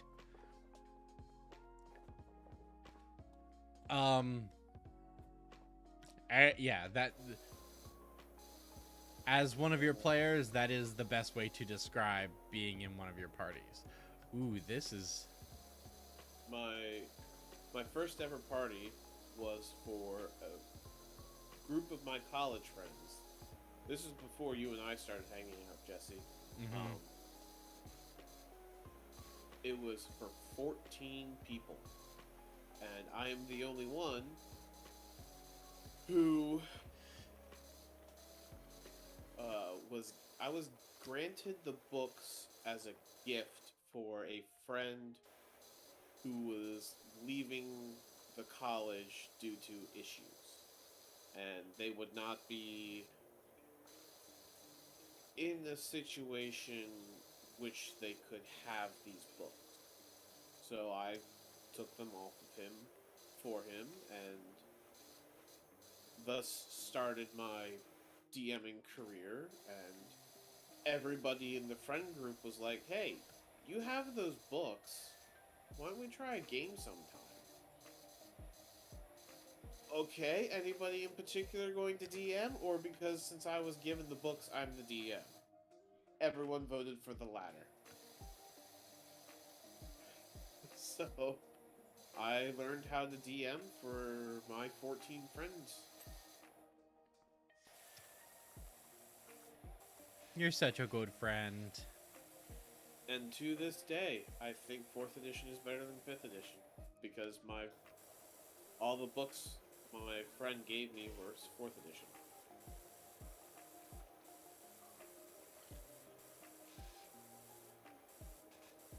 I have yet to play a 4th edition campaign. I'm curious and would like to try sometime. But...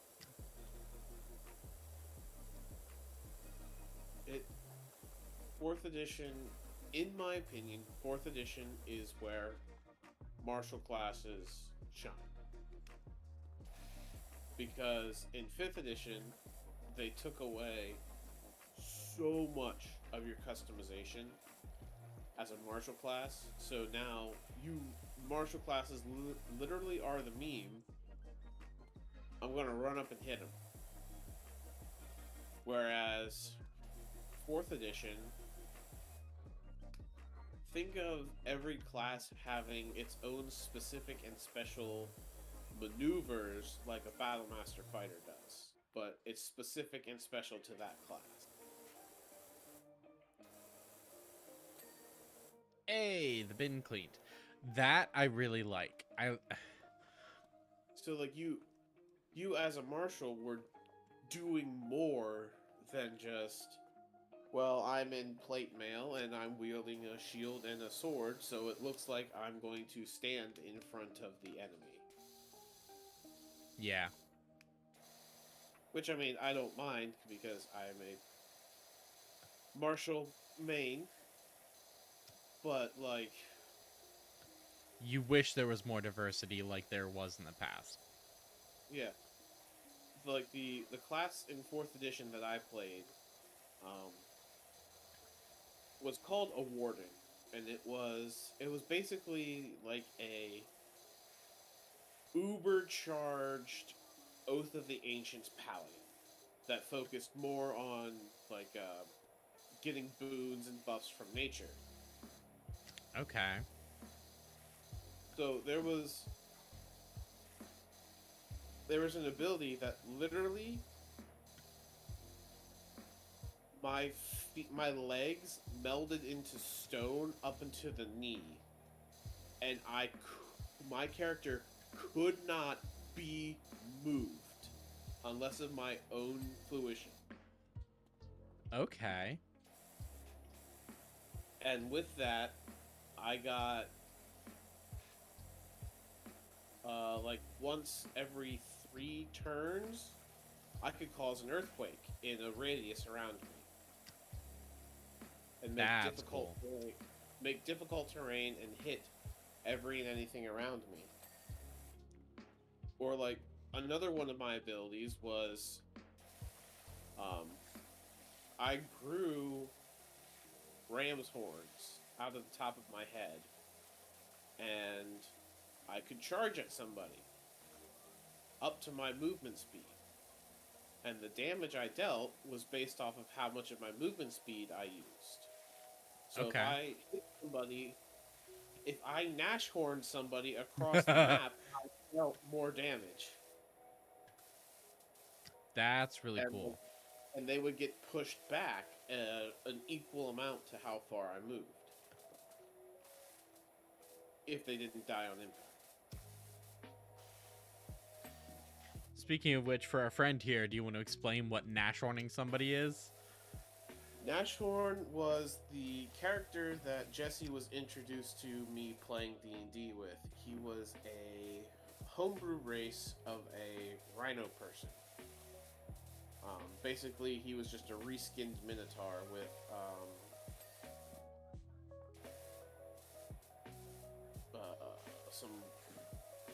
some different things. But we were charged with taking out a bandit leader in a camp, and we came upon the camp, and came to Nashorn's turn, and I went in for a Goring Rush, which is the charge attack that Minotaurs get, and I critted. And for the rest and the remainder of the fight, I had this dead bandit leader dangling off the front horn of my rhino person character. It was hilarious, especially because in the end, probably shouldn't have done the thing. Yeah. If they didn't die on impact. Yeah. Well, that character was also a Goliath, so because I was bigger than most other players, I got a damage bonus to anything that could get momentum behind it and swing my weight around with it, just because I was bigger. Mm-hmm. Side note, I found out, speaking of momentum, I found out, you know the Dancer Rogue that I'm playing right now? Yes. You know how OP they are? Yes. In the sense of movement? Well, I found out a way to make it worse. Oh, God. Are you taking levels in Monk? No. If I had taken... the mobile feat? Oh, I have the mobile feat. Okay. If I had chosen Tabaxi as my race. Oh, yeah. Yeah. If I had full momentum points, you know what I could get my speed to for a single turn with no magical items or spells?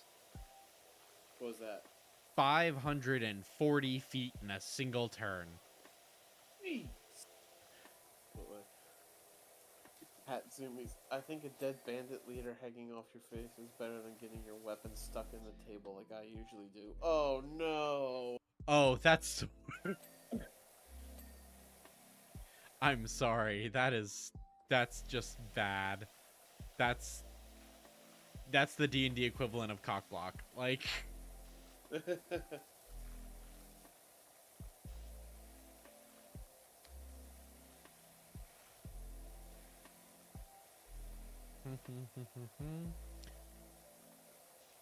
I'm really excited for the rest of this playground simply because playgrounds are very colorful.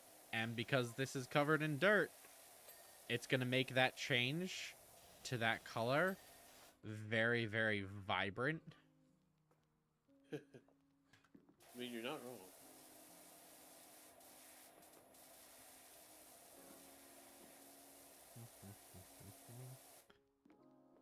And that one. Well, yeah, that'll do it. That'll do, pig.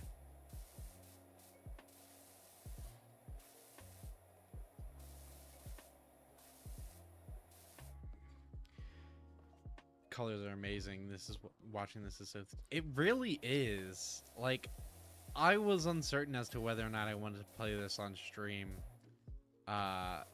Simply because I don't usually play this kind of thing on stream. It's not usually my thing. But I'm very happy that I did. And for the couple of people who came in and enjoyed it as well, I am excited because I knew that this was almost like ASMR visually. Like, it's not high skill, it's not anything that's like, it's nothing to write home to about in the sense of like gaming prowess rather. It's just a nice, fun, relaxing sort of thing. I should have named it lo-fi beats. Really huh? What Jesse's really saying is that he wants a competitive mode so he can sweat. I don't want a competitive mode, although there actually is a competitive mode. Yeah, isn't it like challenge mode or something? Like Yeah, that? there's challenge mode and you have to beat these in a certain time. Which I think is just absolutely bonkers. I don't know if I would play this as a challenge mode game. Like, there's a bunch of games that I like that I would like love to 100%. There we go.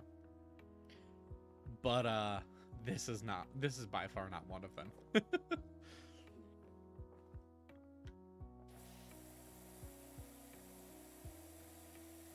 I tried 100%ing a game once. Didn't go too well. Which game? Far Cry Primal. Ooh. I didn't get to play Primal. But I really wanted to. It's the only Far Cry game that I have played for reasons. Because reasons.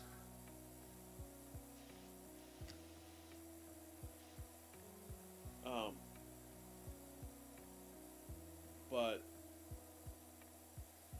and Jesse, you know those reasons, but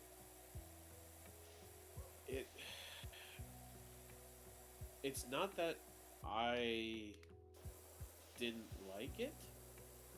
It's that it's a Far Cry game, and so after you beat the story, it literally became a collectathon. Yep. That's what a lot of 100%ing games is now. Alright, here's this Easter egg. Go collect it. Yeah. Which, like, makes sense. I get it. This purple and yellow is coming out so well.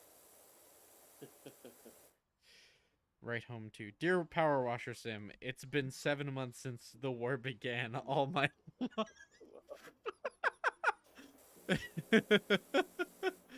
oh my gosh, that's wonderful. Oh gosh.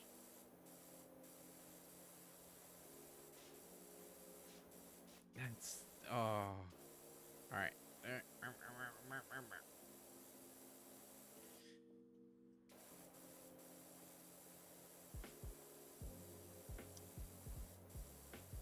I never thought I'd be spraying the underside of a Stegosaurus in this game, but here we are.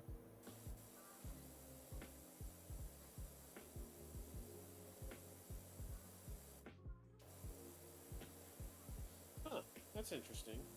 Hmm. I don't know if it's just the equipment I have on my Titan, but Austringer goes on my hip and not on the back when you're walking around the tower. Huh. You don't want to collect 743 colored eggs that you have to glitch through walls for? Why ever not? Oh. Okay, but like it's true though. I'm one of those people that generally if I'm playing a game for the longevity, I will try 100%ing it.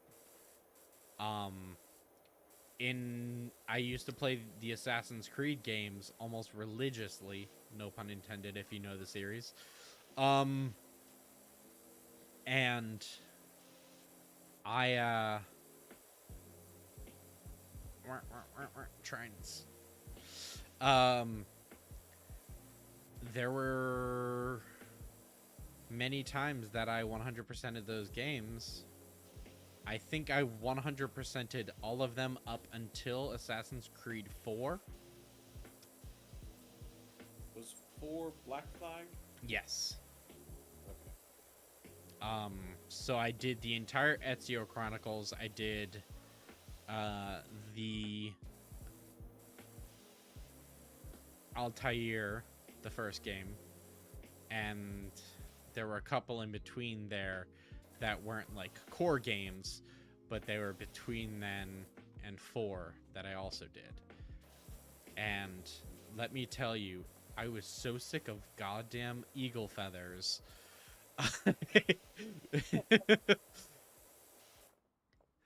It was bad. It wasn't actually bad, but it's a lot. It's a lot. And I have not gone back to play the series since. Like it became a lot of the same, and I just lost my love for the series. And that's saying something for how much I loved the series at the time. I played. Always intend your puns. I played very few of the Assassin's Creed games, mostly because stealth is not my favorite thing.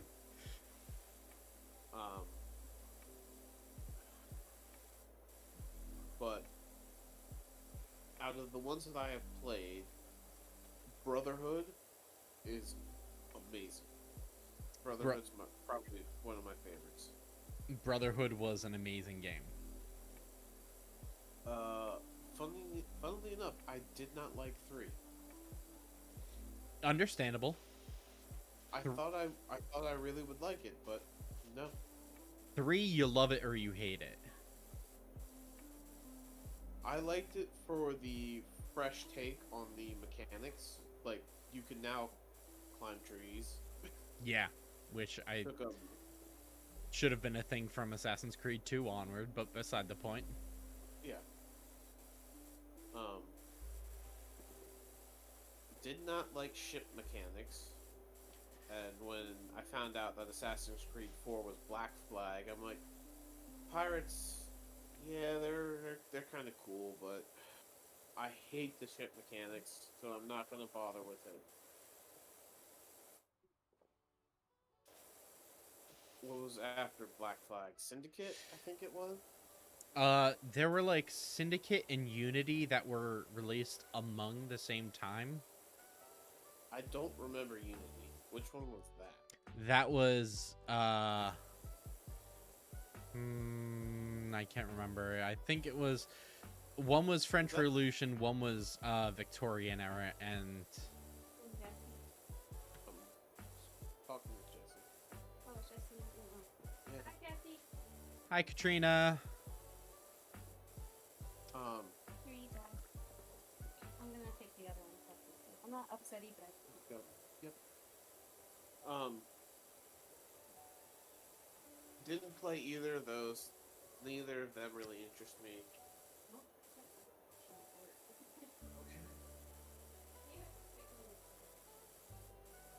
Um, Origins seemed really interesting. But it was at that weird. It came out at that weird time where I liked games, but it wasn't a first-person shooter, so I wasn't interested in it. Mm-hmm. And then,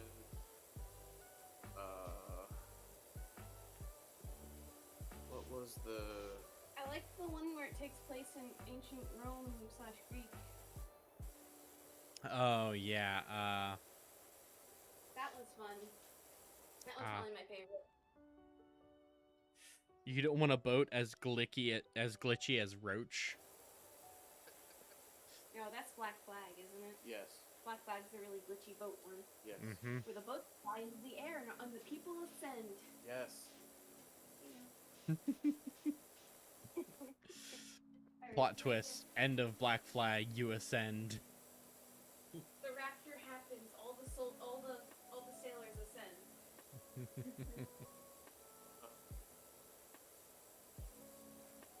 Yeah, Origins came out during that time where it's not a first-person shooter. I'm not interested.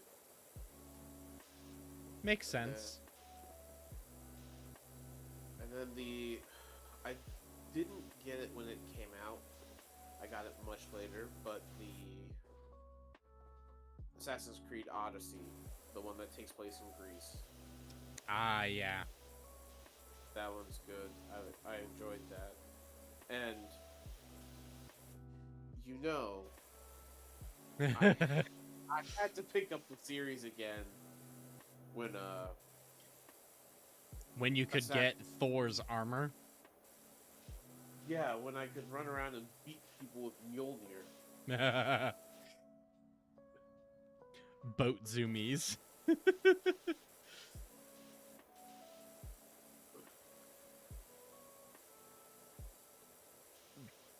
I really wanted to get it for the Viking era one.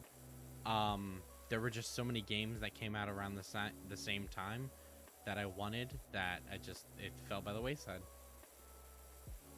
The one thing I really liked with the newer additions to the game is like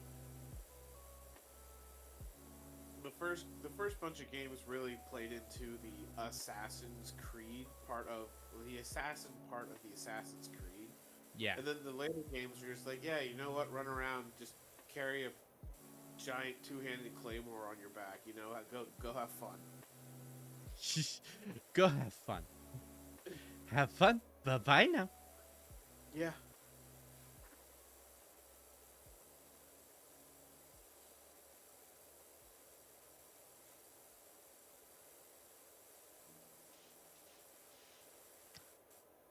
Wendy.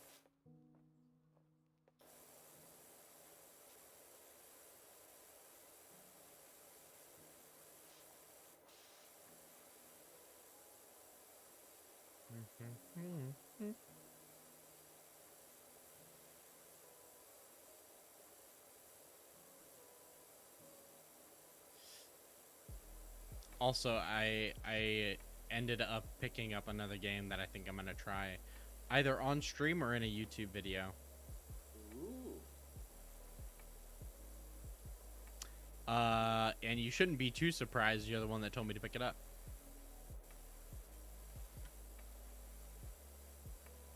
I picked up the Stanley Parable Deluxe Edition. Oh, the Stanley Parable, yeah.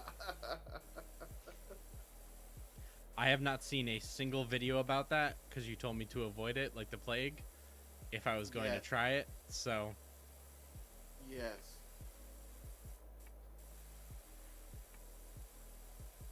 Oh, please let me know when you plan on streaming that or playing it for a video, because I want to see your reactions. oh no. I will do so. You will be the first to know. It's getting late and I'm devolving into memes. Oh no. As in you're becoming memes?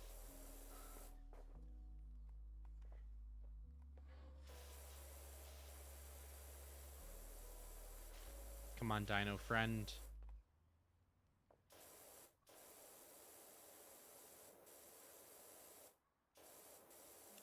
You're getting so close, Dino friend. Yes! Dino friend is clean. Download it. Don't touch it for 5 years. Achievement get. I saw that. You're not wrong. Since I cleaned them, does that mean I need to clean their circles too? Yes. So that way I don't get too far behind on cleaning floor circles.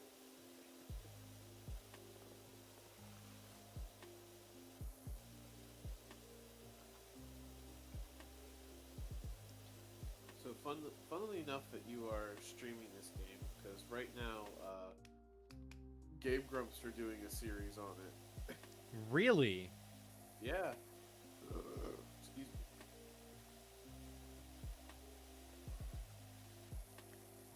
Excuse me.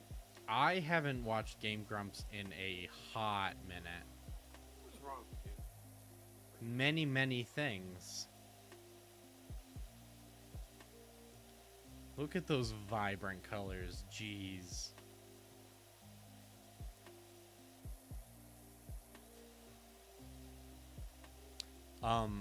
But I don't know. I just there's so much YouTube that I've been watching recently that a bunch of my usual YouTubers have all been very busy. And I've also devolved recently into watching some more Warzone YouTube since I'm trying to get back into that after a year. What did I say, chat? Have a competition. Jesse will sweat. Listen, okay?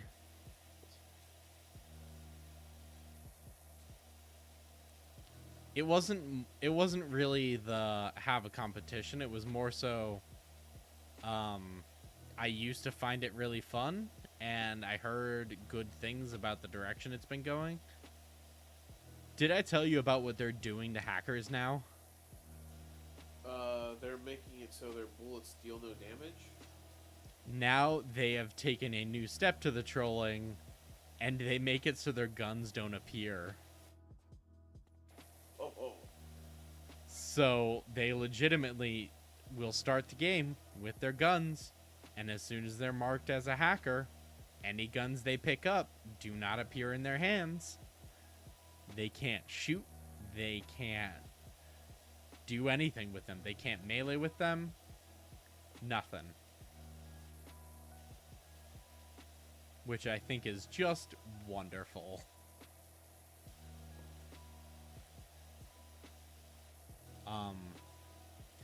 But they were surprised the kids were getting dermatitis from this playground, right? Thing's friggin' disgusting. Surprised they were just getting dermatitis and not friggin' MRSA.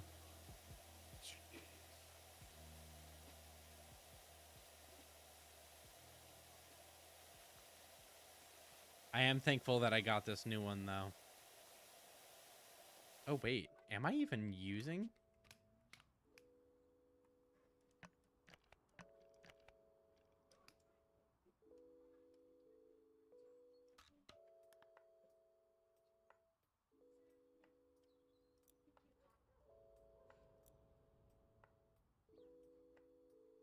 Hold on.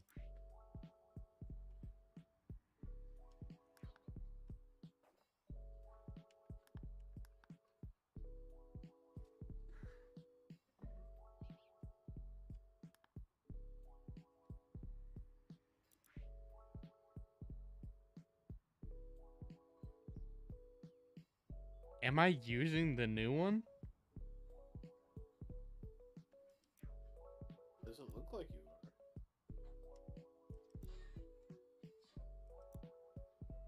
are. I'm not.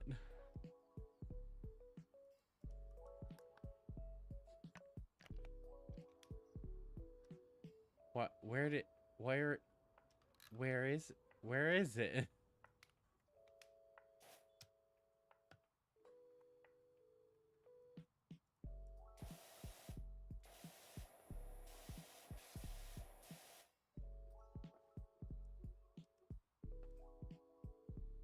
Do I need to equip it before I go into a place?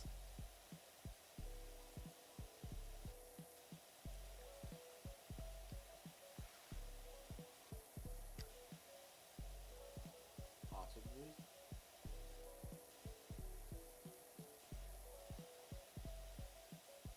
I'm a little upset now. Because you know how much faster this would be?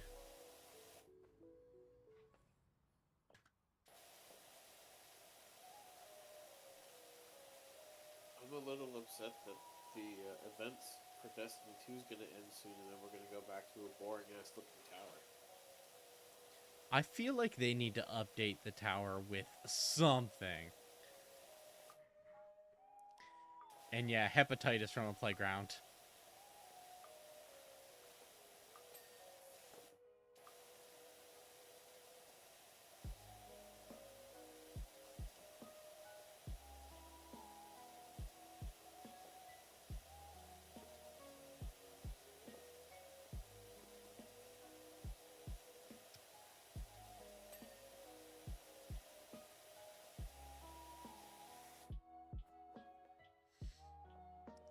All right.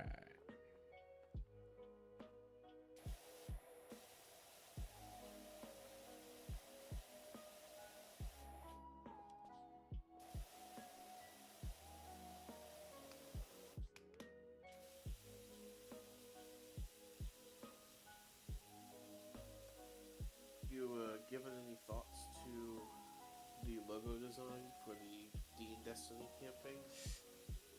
I haven't yet. I'm kind of stuck on like where I would sit. Just because I'm just gonna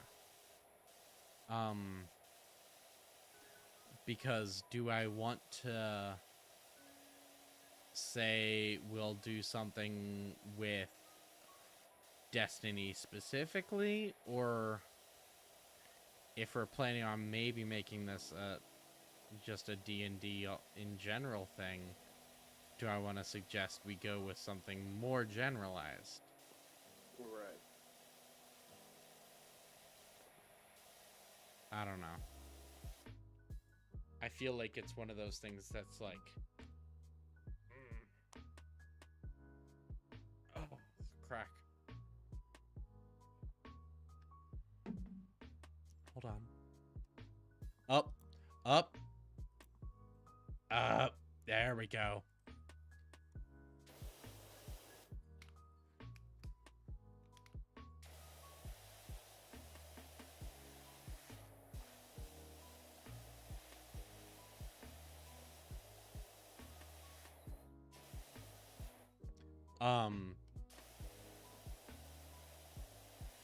But it's one of those like, or does it really not matter too terribly much because we can always rebrand later? Did you hear that the mayor's cat Ulysses is missing? The whole town's on the lookout for him in time for the festival. We won't have spring till he's put that hat on. The cat needs a hat. To be honest, if I had to wear that hat, I'd go missing. What's the hat look like? Also, why does the cat need to wear a hat?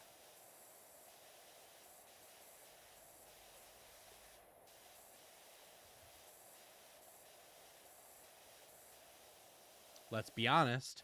Is it actually the beginning of spring, or is it Dr. Seuss Day?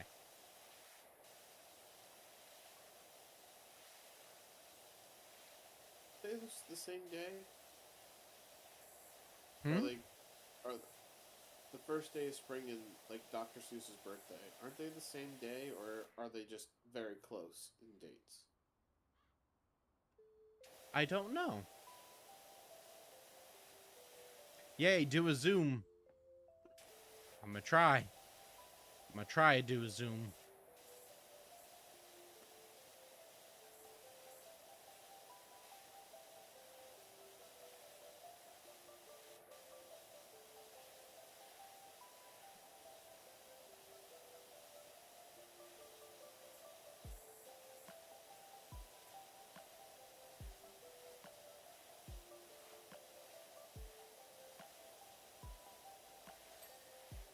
Excuse me. All right.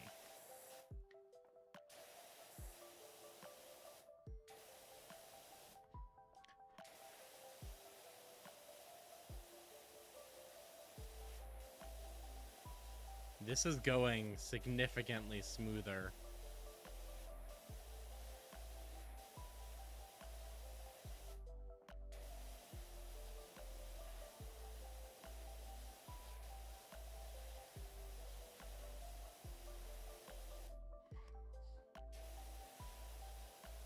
Significantly more smoothly. Is that the proper terminology?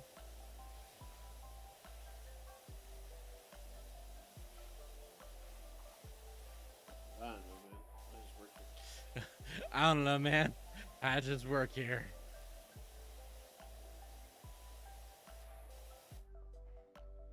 If it's the new gun or the dino, but this circle feels faster.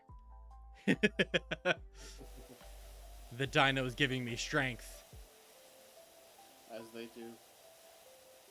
Because, you know, Stegosaurus is known for the speed.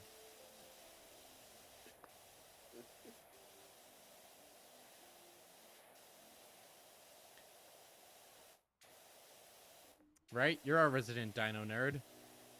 Yeah. Stegosauruses are definitely known for their speed. 100%.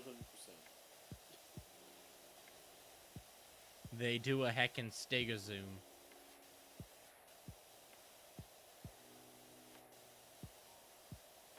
Ah.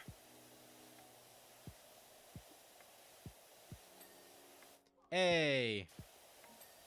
Hey.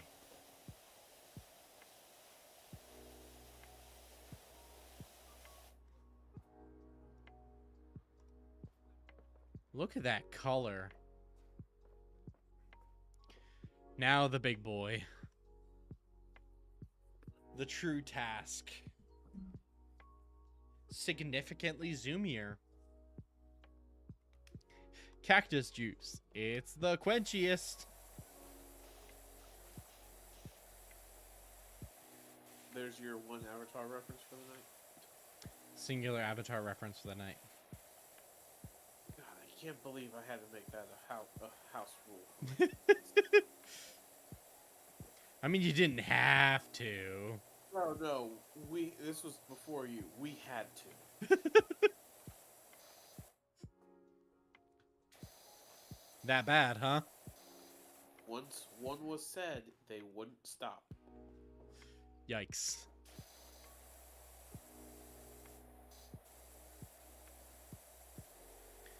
You know what I say to that? That's rough, buddy. That's rough, buddy.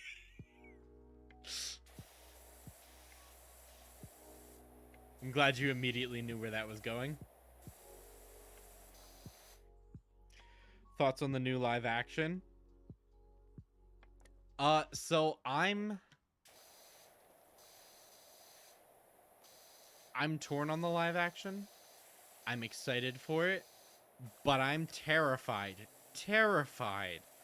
that they are going to get some shit where they are going to kill Uncle Iroh, and they're gonna have Zuko fucking sing Leaves from the Vine at his goddamn funeral, and I am terrified.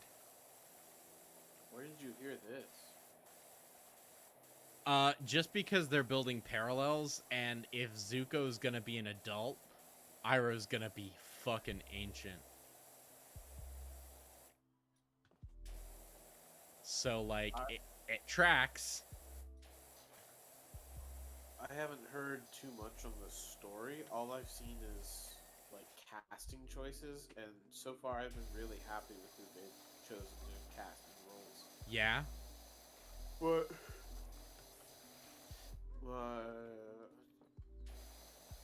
I can't remember which streaming service is going away. It's either the Disney Plus or the Netflix. So I don't know if I'll be able to watch the new live action. Well, wait, what? To which? To the thing about Uncle Iroh? Is that what the wait what is for? That would be my assumption.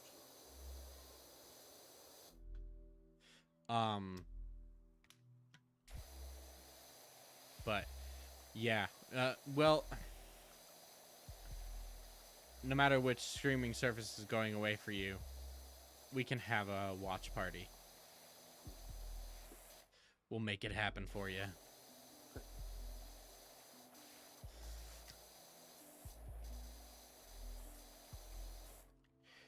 I would cry so hard if they did that. Listen, you know the team, they find ways to make you bawl your eyes out over a children's show. I would not doubt it.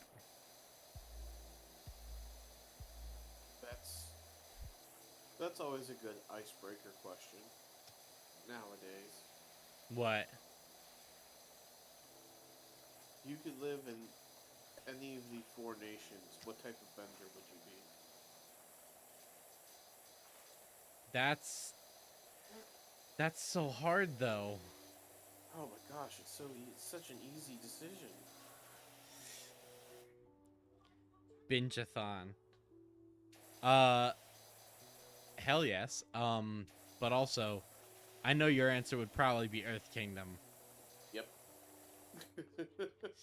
So it's an easy answer for you. But here's the thing. I feel like I could lie in between Earth and Fire. And I feel like I'd end up in one of the middle grounds, like metal or lava bending. I say middle grounds. They're not technically middle grounds, but they're kind of middle grounds. You know what I'm talking about? Right. CJ, where do you think you would lie?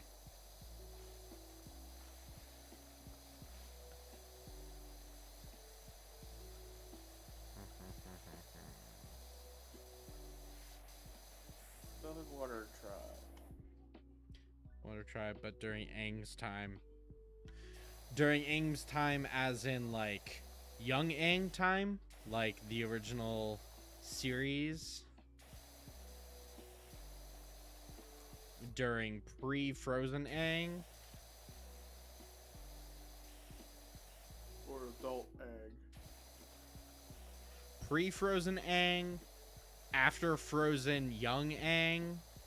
Or You mean thawed Aang? after thawed Aang?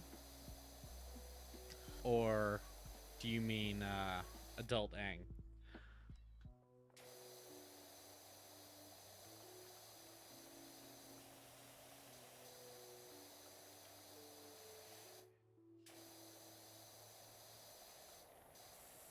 This is so disgusting. No wonder it's giving children COVID. Huh? Oh, sorry, dermatitis. You can't say that word on YouTube, Jesse. Sorry, it's no wonder it's giving kids COVIDitis. Thawed Aang. Okay. Thawdang. Pre-war or post-war, do you think? Sorry, I realize I'm playing 20 questions with you. Alright, well then I'll ask you a question. Who's your favorite Avatar? Avatar Kyoshi. For once we agree on something. Listen. She wanted to get shit done. I mean, Her and I think very much alike. Oh, problems here? Hit thing to make problem go away. Yeah.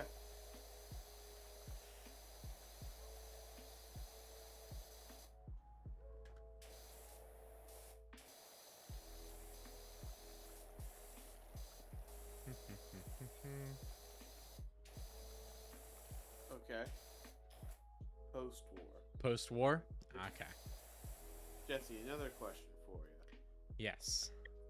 In the entirety of what we know of Avatar, including Korra, what's your favorite scene in any of the series?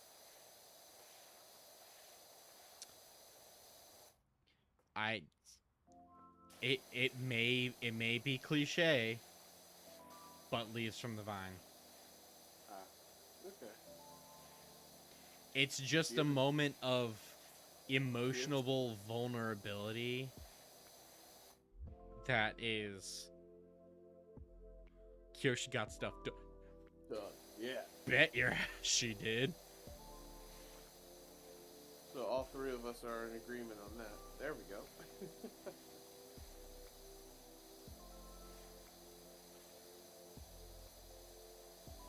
So you're Leaves from the Vine kind of guy. What about you? Probably in Legend of Korra, when she's in the swamp, and Toph just goes, "Is that you, Twinkle Toes? I lost my shit." It's confirmation that Toph can not only sense vibrations, but can sense energy, and it's wonderful.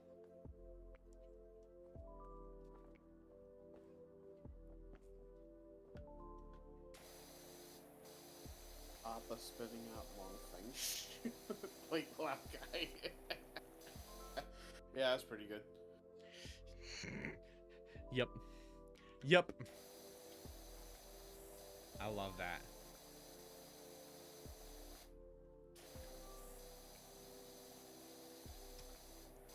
Also, just every time that the Kyoshi Warriors just fucking wipe the floor with Sokka. It was just so cathartic. I loved it. I will admit, Appa was my favorite character in Avatar: The Last Airbender for the longest time. Yeah? Yeah. Why did it change?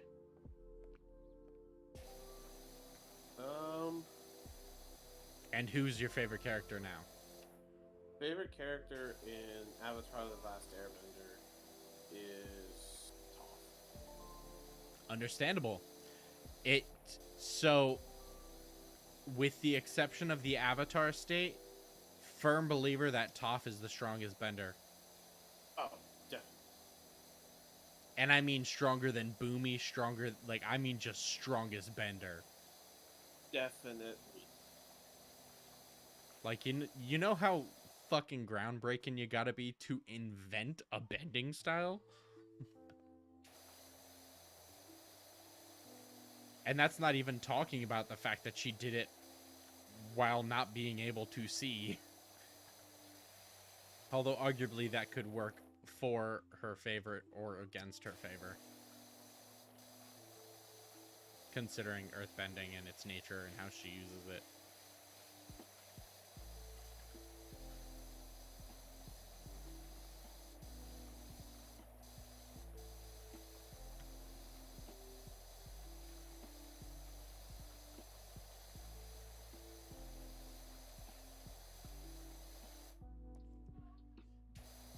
Yikes, that's a lot of dirt.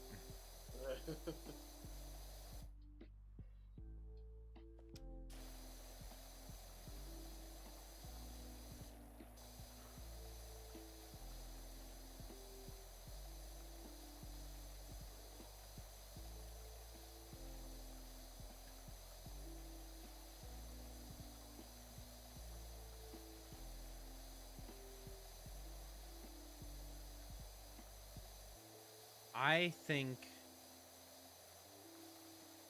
what is your favorite character in Legend of Korra? Korra. Yeah? she's just so dynamic of a character.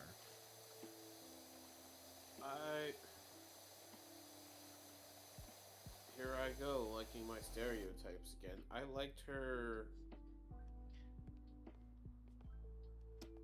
before.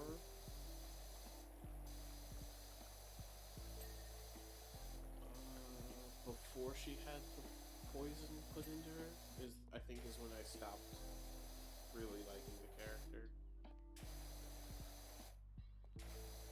And yeah, there's a lot of dirt in the grooves. Oh yeah, just watching it from other YouTubers, this area takes like the longest.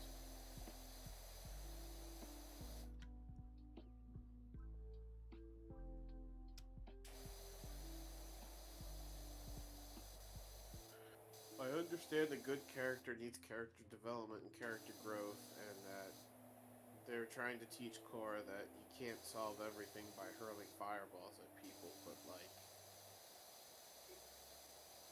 I liked how aggressive she was early on in the show. I liked how she was being a lot like Kyoshi, and shit needs to get done, and I'm here to do it. Mm-hmm.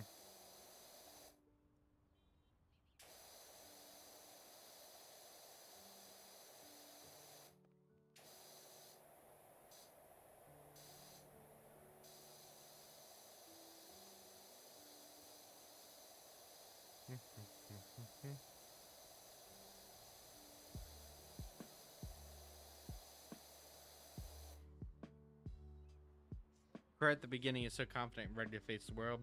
Then they beat her down and like she grows, but it's hard to watch. Yeah. Yeah.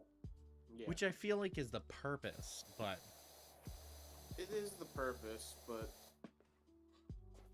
also, what the fuck, man? My favorite comic book character is Hulk, for Pete's sake. Like, give me nonsensical bashing violence. Well, not nonsensical, because then we get in the realm of Looney Tunes, but give me violence. Give me angry. Give me anger.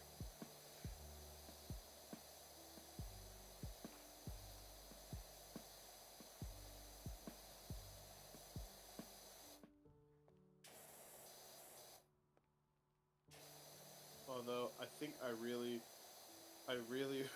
really enjoy the Lin and Tenzin moments. I think there's some of the best, like, quick, snappy comedy to add to any situation, and I think it's just great. Mm-hmm.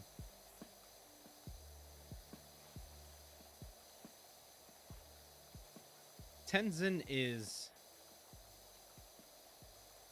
an understated character. I don't think they're overrated, but I think they're understated. You know what I mean? Right. I know it's supposed to be a meme, but like the most truest scene I've ever like seen in Legend of Korra is the scene where Tenzin's single-handedly fighting off the Red Lotus, and they dub over Tenzin with Randy Marsh when he gets back up and goes, "I didn't hear no bell."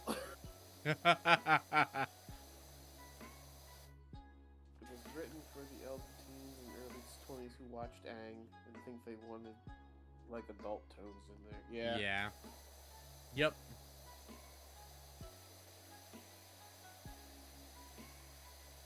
%, agree with you. They did what the Pokemon games said that they were going to do. They grew up with us. True. 'Tis true.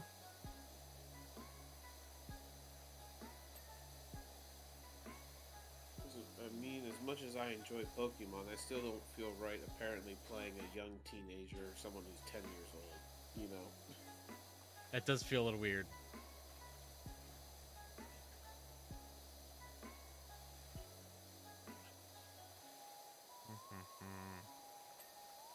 There we go. Ooh. My ankle just cracked. Ooh.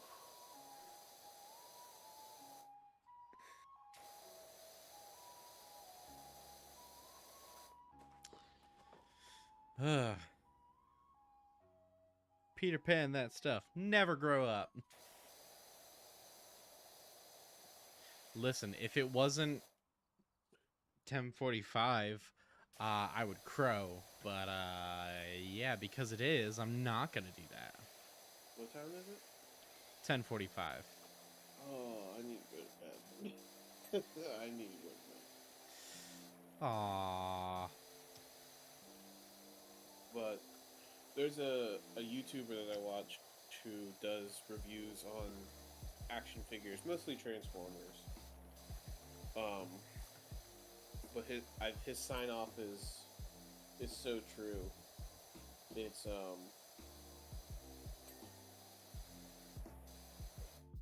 have to look it up so I say it right.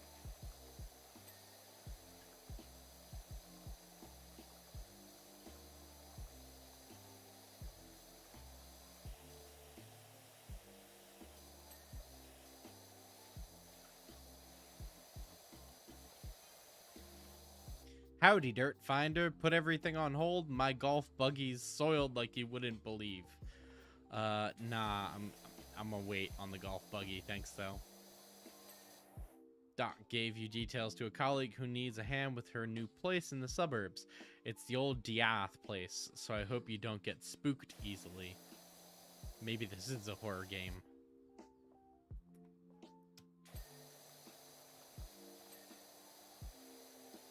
Yeah, the toy reviewer that I watch, his sign off is, remember, you don't stop playing because you grow old because you stop playing.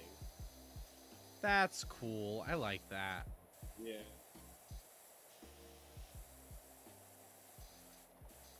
I really like that, actually.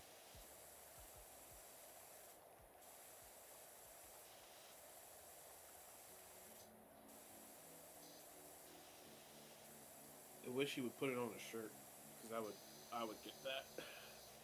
Mm-hmm.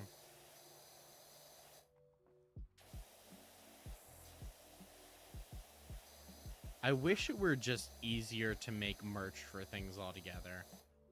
Right. Because I would definitely be selling merch for, like, certain things.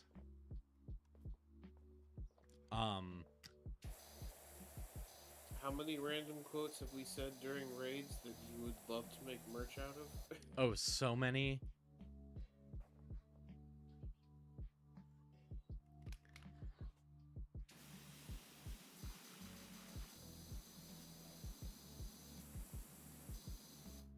Ah.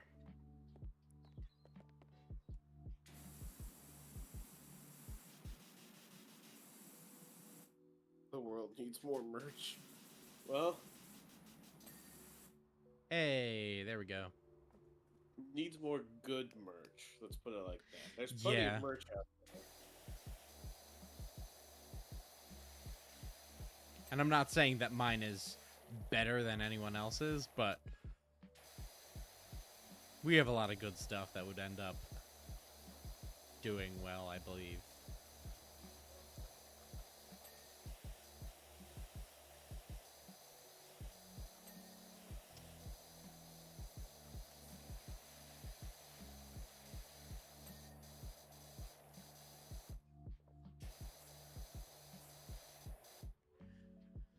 Yeah,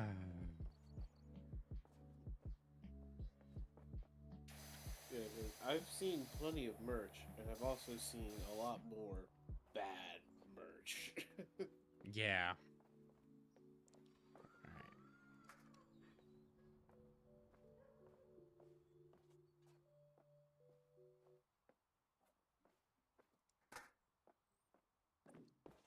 Nope, nope, go up the thing. Well, I think I am going to sign off because I do need to go to bed. Alright. Sounds like a plan to me. I'll probably still lurk in chat until you sign off, but have a good night. I'll probably talk to you tomorrow. Thanks for Good night, joining me. chat. Much appreciated. I will catch Good you night, a little bit chat. later. And Bye. I will see y'all some other time.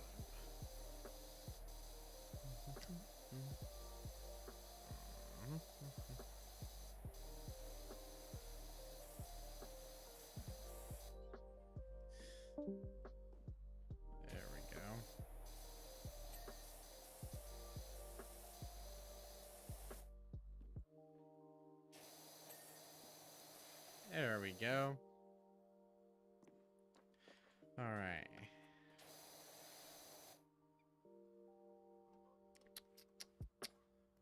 I think up here next. Kind of thing.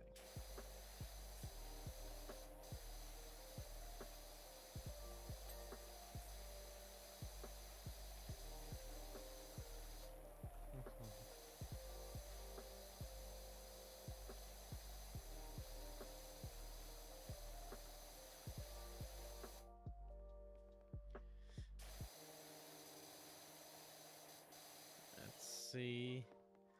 Boop.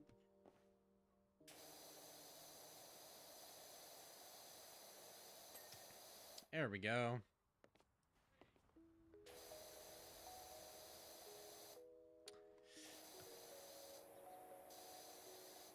All right.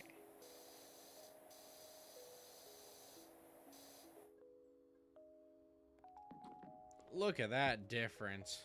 Yikes. Oof.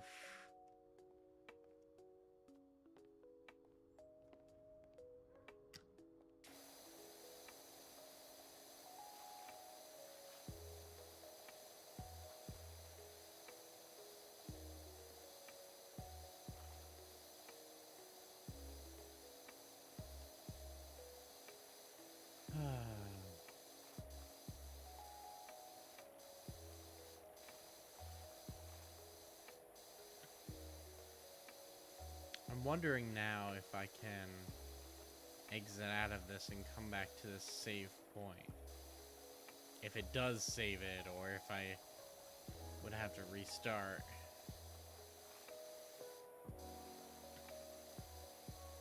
Because if I had to restart from scratch, that'd be a...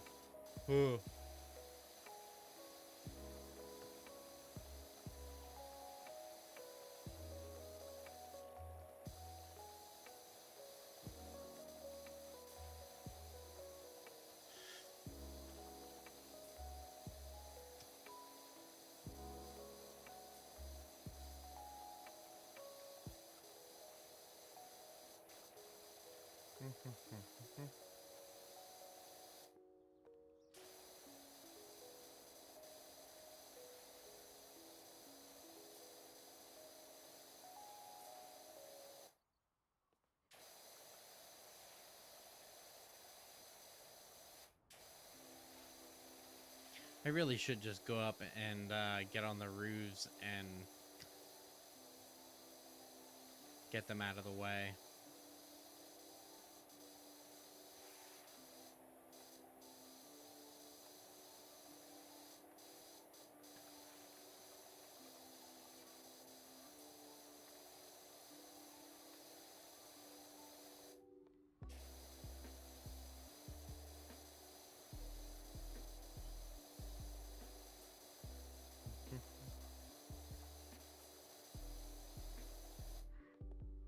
But you'd get to wash the underside of a dino again.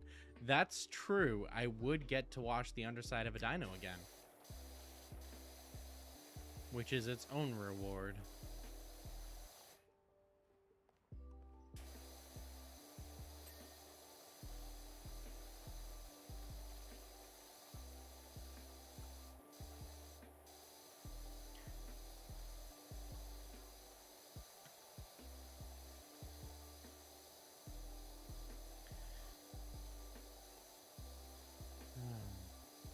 But I am, in fact, slowly waning myself.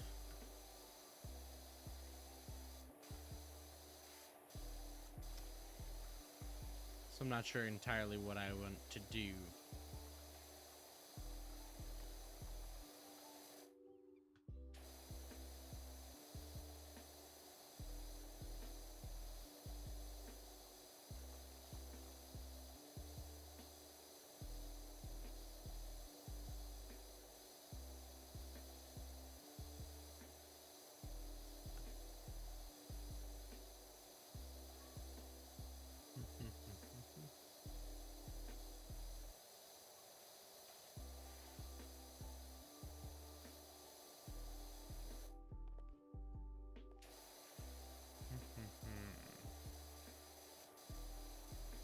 I'm just thinking of how much water I will have used by the time I would have finished one of these places. And it makes me apprehensive.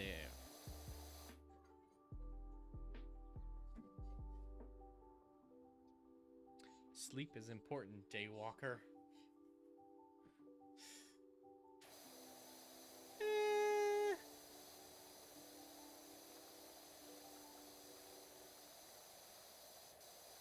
I don't know about that.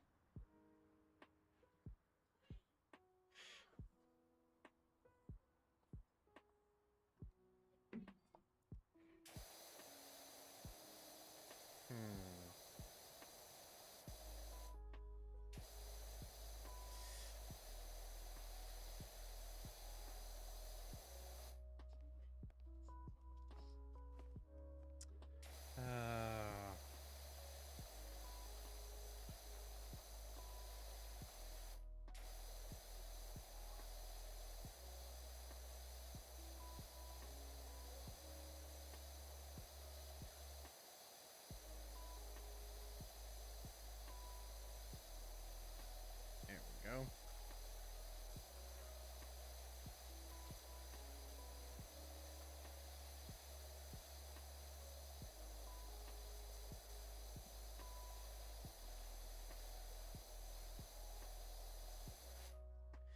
All right.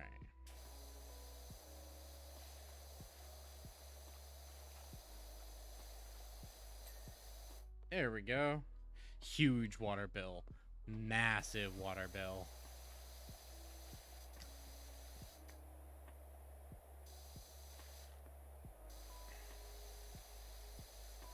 I'm hoping these places at least let you use their own hose system so they can deal with the water bill.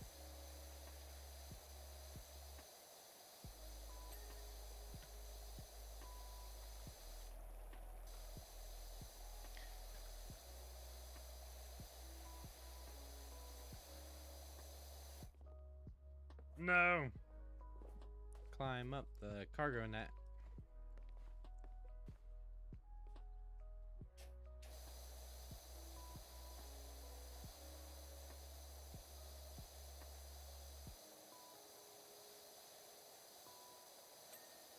There we go. There's that.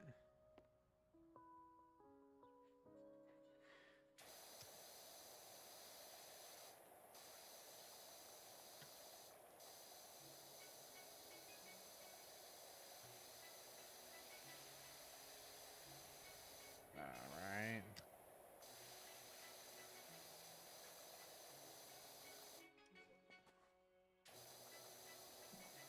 I have made the transfer to the roof. I'm biting the bullet of cleaning the roofs.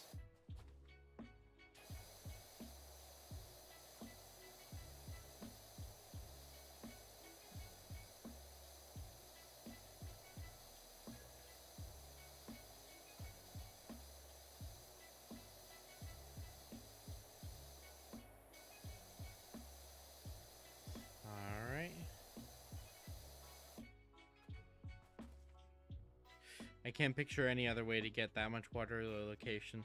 Like a truck couldn't hold that much water. I don't know how pressurized this makes the water, so I can't tell.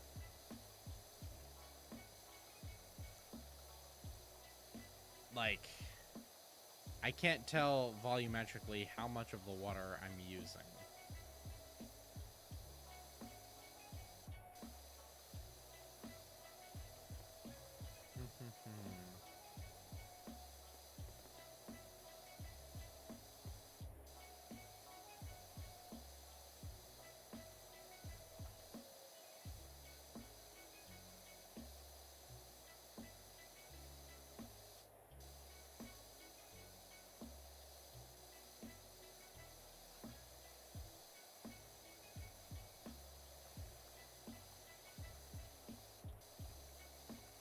There's so much in the crevice. No!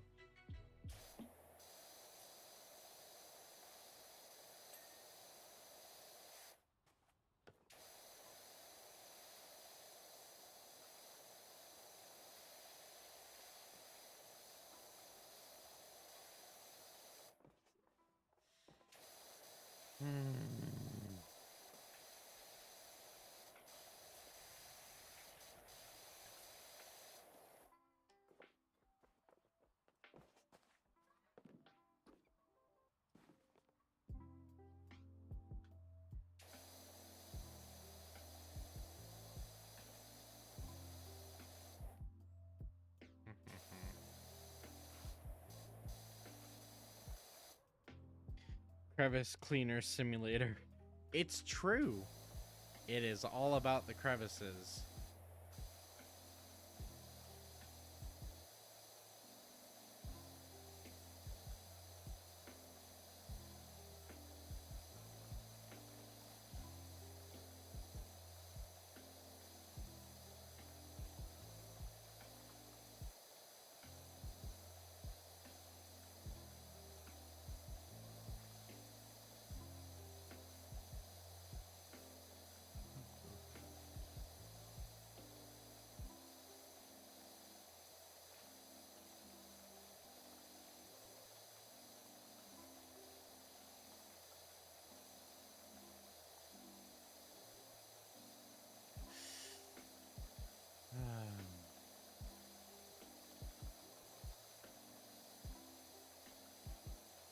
I think that tomorrow I might get Indian food for lunch. I don't know why. It's just what I'm hungry for.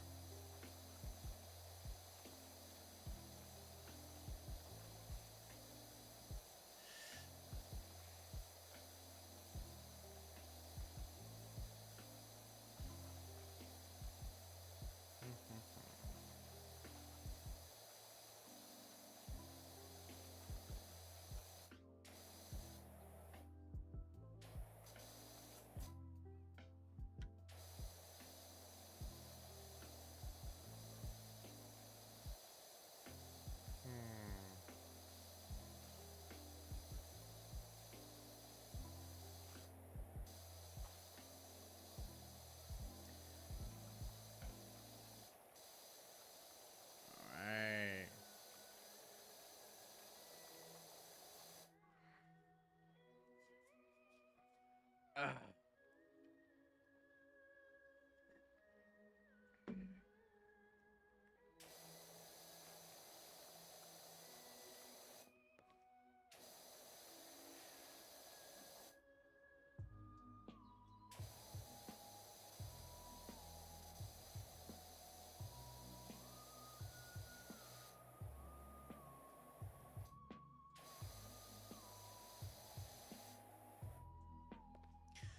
Alright.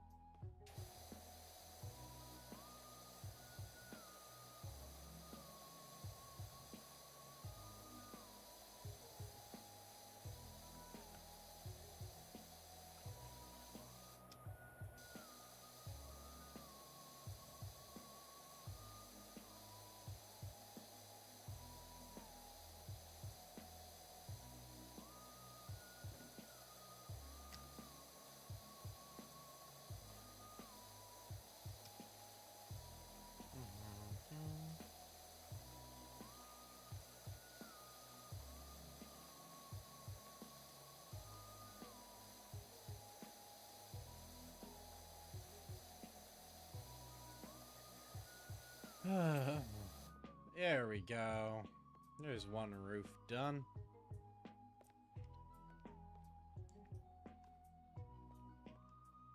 I think I am going to call it quits on this one for now, though.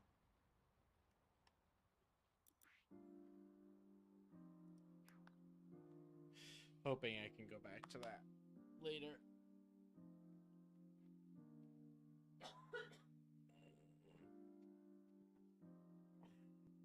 I didn't realize it was pulling me all the way out, but here we are. Regardless, thank you to everyone who jumped into the stream. I appreciate it very much. I hope you enjoyed as much as I did. And I might do more of this on another stream sometime soon. But thank you again very much for popping in. And if you're still here, I appreciate you very much. Feel free to give a rating on the video. If you want to see more streams like this, go ahead down below, hit the subscribe button, hit the bell to be notified when I go live or when I post a video. I might post a video that's more like a chopped up version of this, but we will see. But remember, go out there and love somebody today, even if that person as yourself. I'll catch you next time.